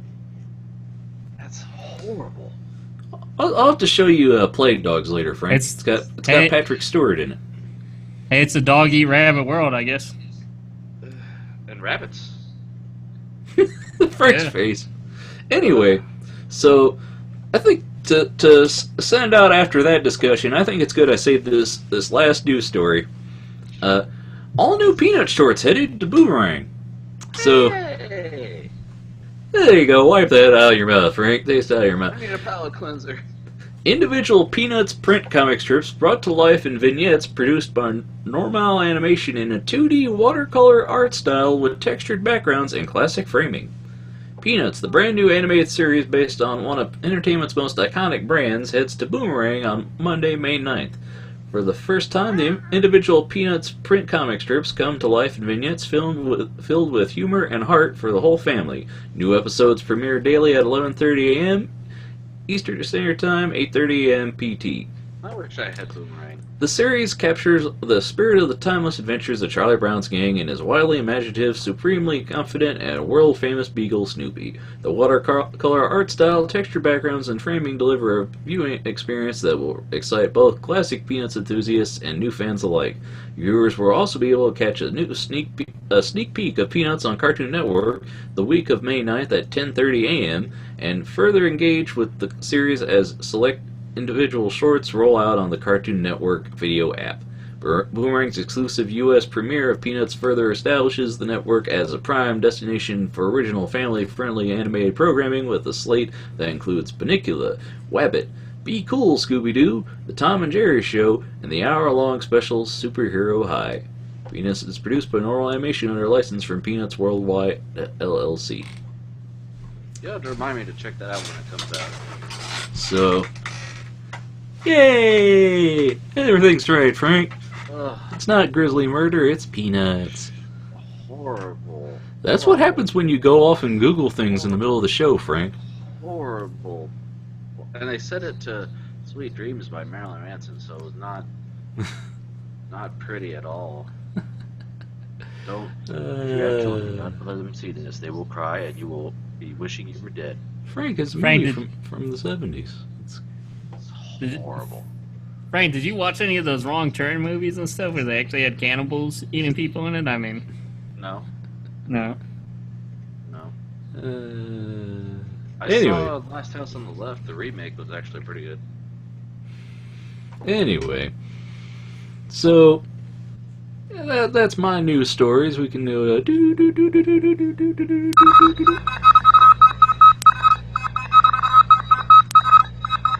That's it. That's the news, ladies and gentlemen. I'd say voice meter banana. Yeah, Yeah. Is that Banana. It's the pro version.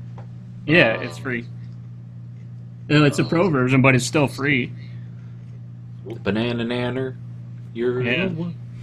Why, you need some mixing software now, too, now that you're Well, getting a better setup? I'm thinking about what I need to do. I was trying to mess around with my guitar yesterday and record some stuff in Audacity, and I was starting to have to Google stuff and YouTube stuff. So All right. Well, now I guess it's time for us to do our weekly trivia, and then we'll say goodbye to the folks at home. 'Cause God, that was graphic. you went and looked, Frank. I mean, I was like, oh, cute little bunnies killing and bleeding. They had claws. Bloodies don't have claws. Frank, you've never held a bunny, then, have you? Okay, But not these kind of claws. One got attacked by a cat. And it I had like claws how- the same size as the cat's. I like how Frank is like, he's like, oh, cute bunnies. I'm like, no, Frank, I told you, watership down. No. Oh God, it was bad. Anyway. 70s animation where everything was one big blur.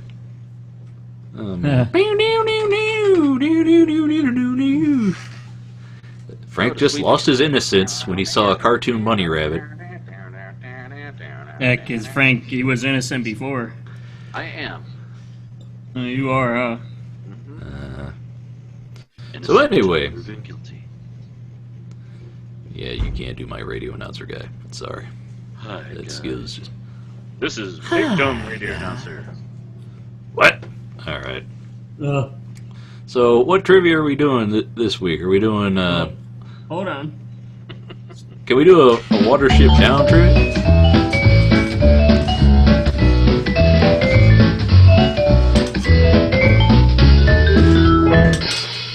Oh yeah, it's trivia with Ian and traumatized Frank. Oh yeah.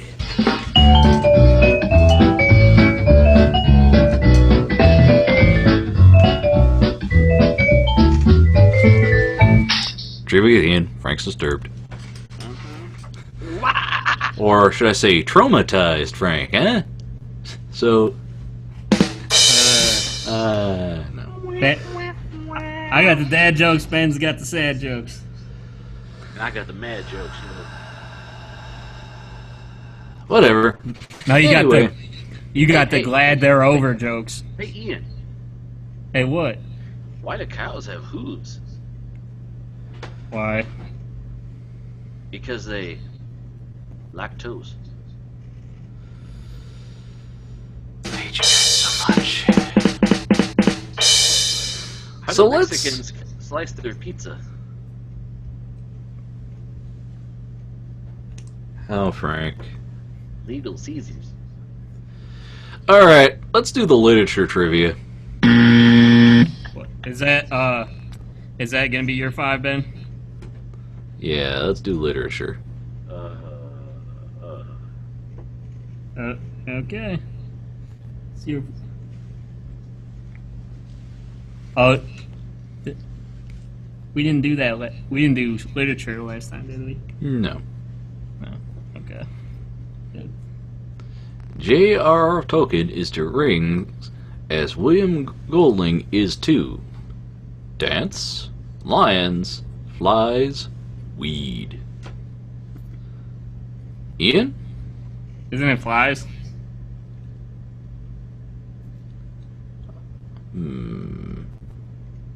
Lord of the Flies or something. That's the name of it. Well, it's not Michael Flatley, so he can't be the Lord of the Dance. Who the hell is the Lord of the Weed? Kevin Smith? No. No. Willie No. Nelson.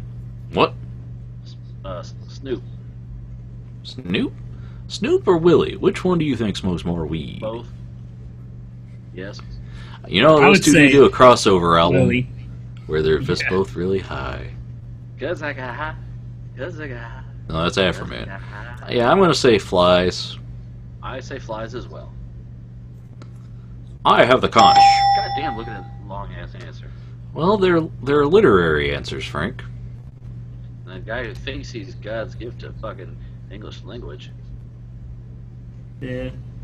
Well, at least it's not a mathematical formula. Sherlock Holmes is to Watson as Hercule Poirot is to Holding, Hastings, Hardings, Hennings. This would be me, huh? Yeah. Oh boy. Sherlock Holmes is to Watson as Hercule Poirot is...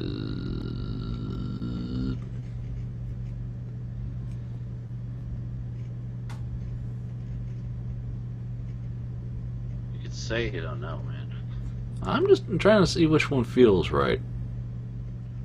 I'm gonna say Hastings. I'm gonna say Hennings.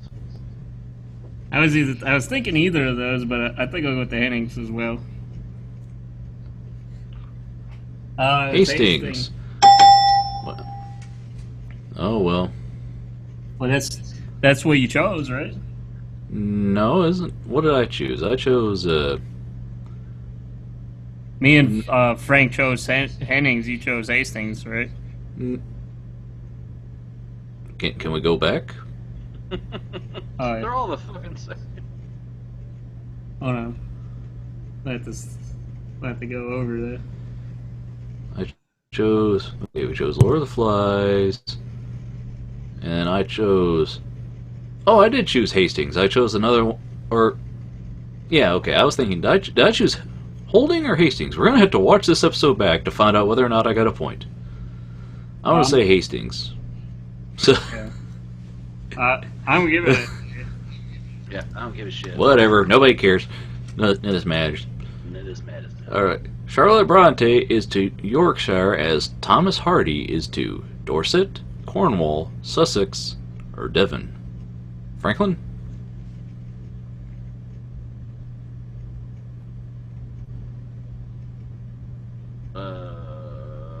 Dorset? I'm gonna say Cornwall.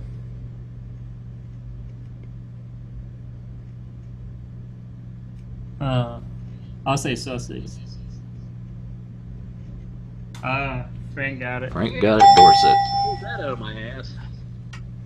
Yep. Is that why it smelled like corn? Oh, you had Cornings. Karl Marx is to Highgate as Oscar Wilde is to Montmartre, Saint Denis, Montparnasse, Père Lachaise. Ian? I'm gonna say Dennis. I'm going to say Père Lachaise.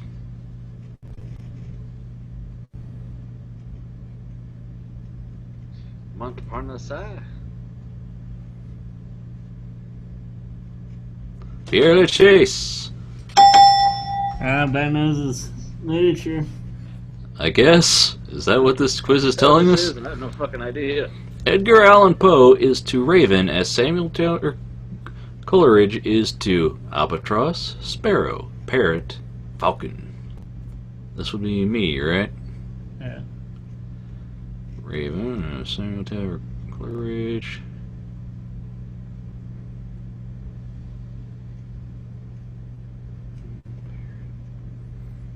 I'm gonna say Parrot. Sparrow? Yeah, that's what I was thinking. Wasn't it like Sparrow or something? I remember that name. Coleridge. Well, let's see. Albatross. I was almost gonna say Albatross, but I didn't. So now it's time for the next Frank. 5. What's gonna be your 5, Frank? You're gonna go back. I got a new chemistry quiz. Like I got new quizzes for these, so you could go back to chemistry if you want, or you could try a different one. Let's do mixed, just for the fuck of it. Okay, boy. this one's more of it's more of like an IQ one. Go ahead, Frank. Read your 5. He hasn't started yet. I'm just letting you know. Are you smart or not? What language is the word robot from? Japanese, Siamese, Greek, or Czech?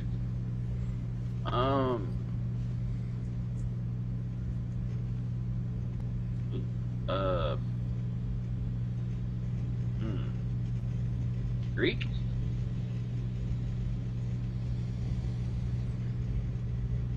I'm gonna say Czech.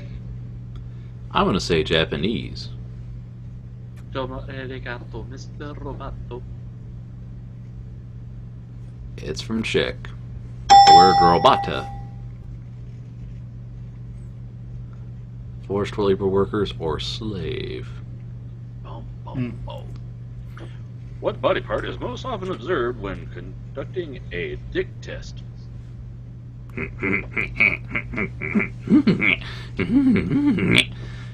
I'm gonna say eyes.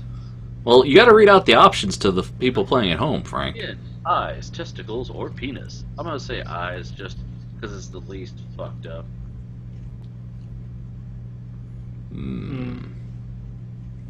Even though it was Ian's turn. That's right. Ian, which one are you I'm gonna going? say skin. I think I know this one. I think it's skin. Yeah, I'm going to say skin.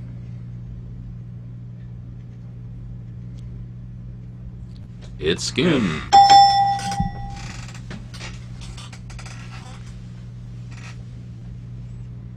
Alright. Which of the following is not a body part? Foramen magnum. How do you pronounce that word? Chanos? Chanos. Islet of Langerhans. And Incus.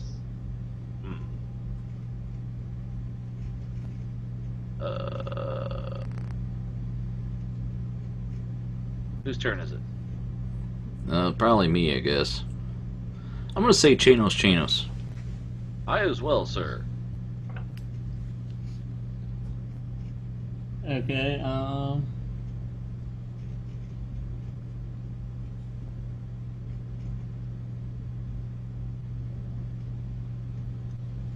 gonna say Islet.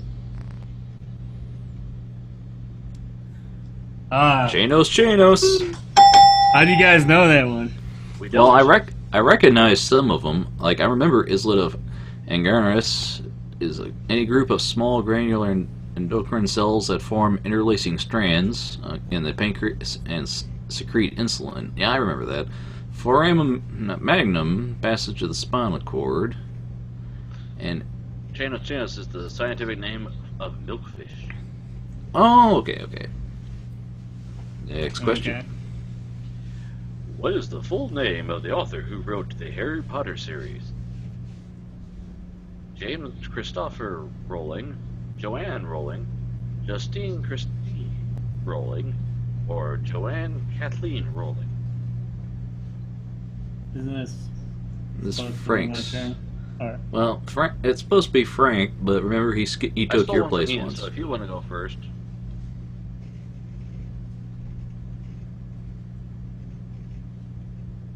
I just know it's yeah. I don't care. I'll go this one. Joanne. Kathleen Rowling. So D. I'll say the same answer. I'll say Justine Christie Rowling, just to be different. Oh, I should have gone with the crowd. Oh no. No, it just says Joanne Rowling. Her full name So is none of Joanne us- Rowling, not as is often assumed Joanne Kathleen Rowling. Before publishing her first volume, Bloomsbury feared that the target group of young boys might be reluctant to buy books written by a female author. They requested that Rowling use 2 initials rather than reveal her first name. As she had no middle name, she chose K from her grandmother's name, Kathleen, as the second initial of her pseudonym. The name Kathleen has never been part of her legal name. So says Wikipedia, and we all know Wikipedia cannot lie. No. You know what Michael J. Fox's middle name is? What? Alex. Or is it Adam? Starts with an A, it's not fucking J. Just to fuck with you. Okay. But yeah, we. Urbans. No. In Greek mythology, Let Frank read his last question, dang it. A has to be Sorry. a riddle that has the answer C. When B answered A correctly, A was destroyed. Who or what are A, B, and C? A, Okay. Sphinx, B, Oedipus, and C, man. A, the Muses, or the Muses. B, mankind, or C, ocean. A, Venus, B, ocean, C, mankind, or A, mankind, B, Oedipus, and C, Sphinx.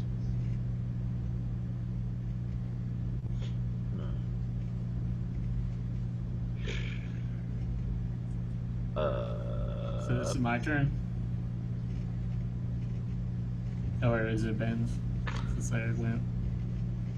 I guess I'll go. A has to be a riddle, and that has the answer C. When B answered A was destroyed. Okay, so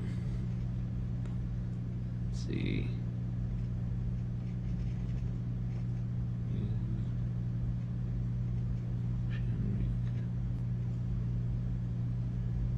The answer was Sphinx. Okay, I'm gonna say it's A is the Sphinx, B Oedipus, and C was man. I guess I'll go with the same one.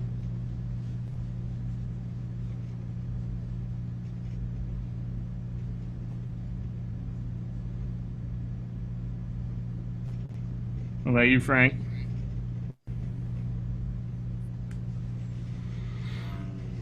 Prankster.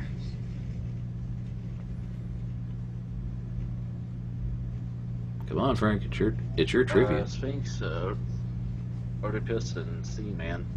So we all went with the first one. Okay. And the answer is the first one. Yay! Now it's Ian's 5. Yep. Better not suck, Ian. Let's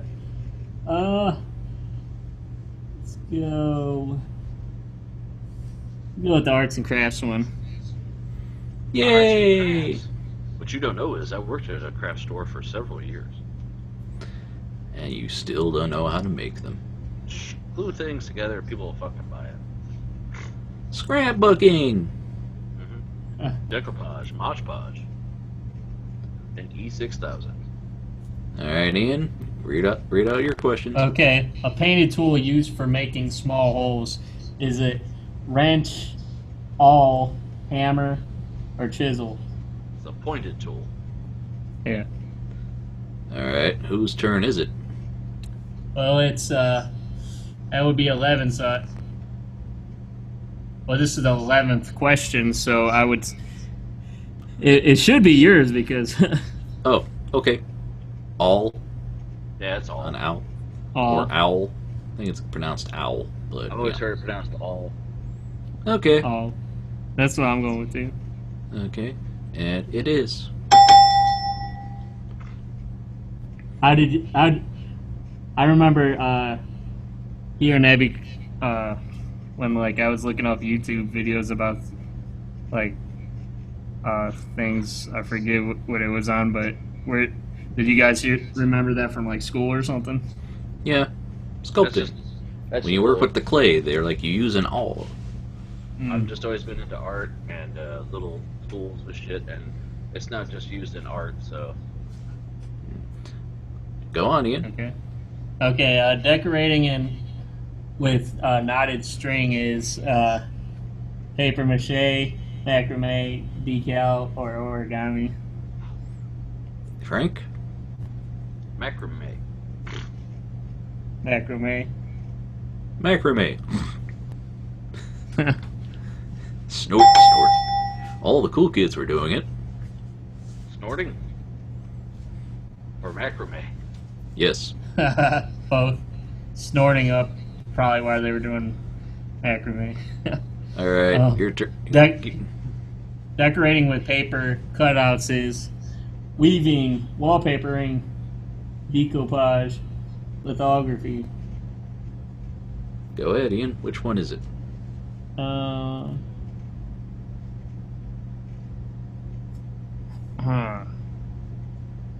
I think we did a question similar to this before.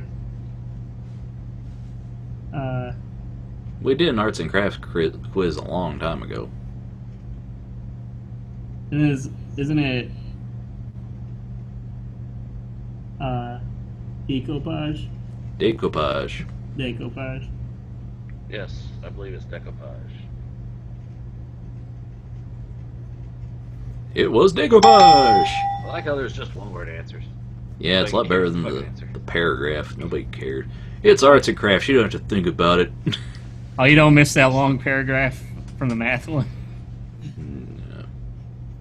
All right. Okay. In candle making, the basic material is gum arabic, crayon wax, how do you say it? Tannic acid, paraffin wax. This would be me. Yeah. Paraffin wax, isn't it? Yep.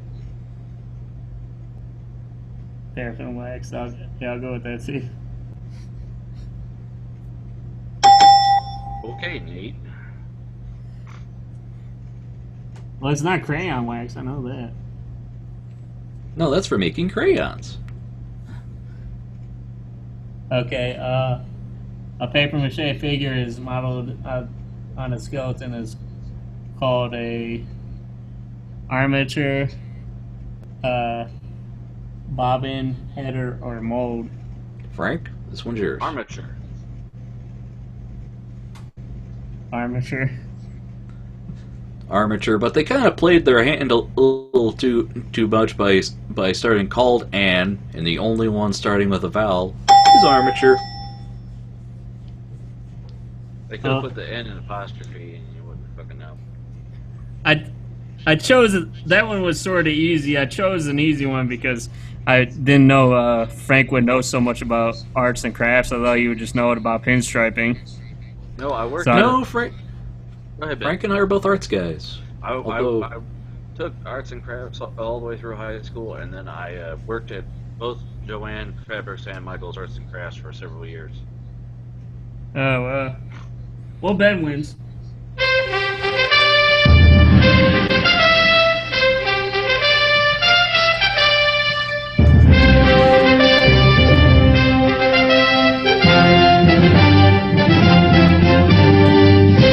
I would like to say that I have my righteous place as atop the slush pile.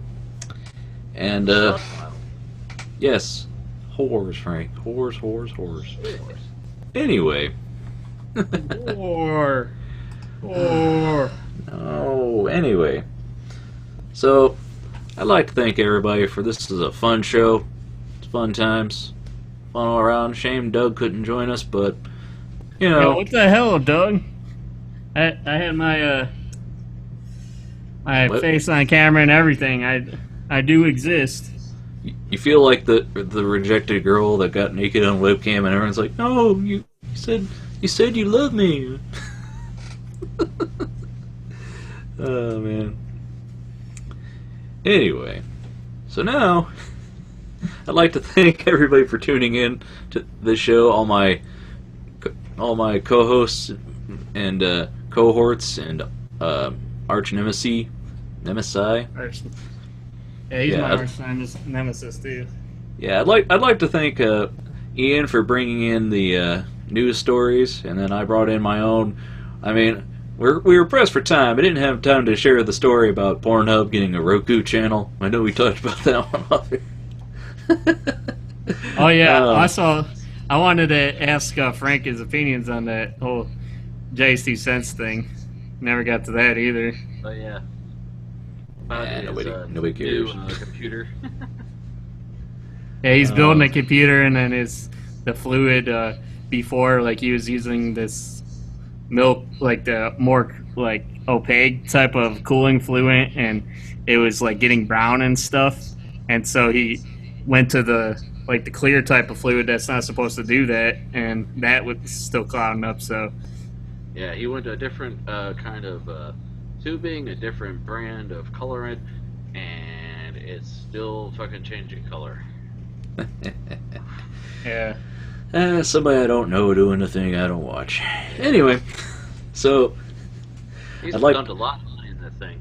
But yeah, I'd like to thank Ian for providing his news stories and manning a third of the trivia. That was nice. Like to thank Frank for mostly not falling over, paying attention. I mean, he got sidetracked by some of the side stories on the news stories when we were talking about. Ooh, that little ad in the corner is so interesting. Yeah. I'd like to thank myself for providing such thought-provoking commentary and being so darn good-looking. So, you're just jealous I beat you, Frank. You're just jealous I won the trivia So because 3 guys go camping in a middle of a blizzard and they have to sleep in the same cabin together, real close like. no, And the one Frank. guy in the head says, "Man, I had a dream I was having sex with a beautiful woman." The other guy says, "Man, I had a dream I was having sex with a beautiful woman." The guy in the middle says, "I had a dream I was skiing." I think I thanked Frank a bit too soon. That was a mistake. Very much so a mistake. So anyway, on behalf of all of us here, I'd like to thank everybody for tuning in. Until next time, we'll see you on the other side. Shot Ahsoka.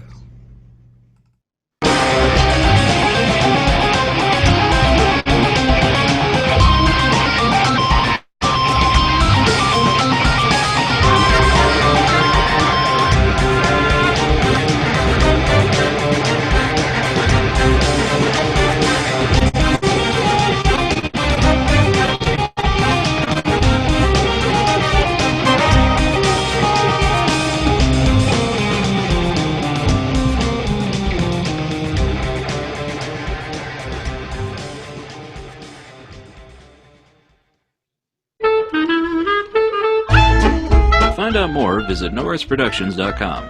Follow me on Twitter at twitter.com/NoRights. And hey, why don't you check out my Tumblr at NoRights.tumblr.com.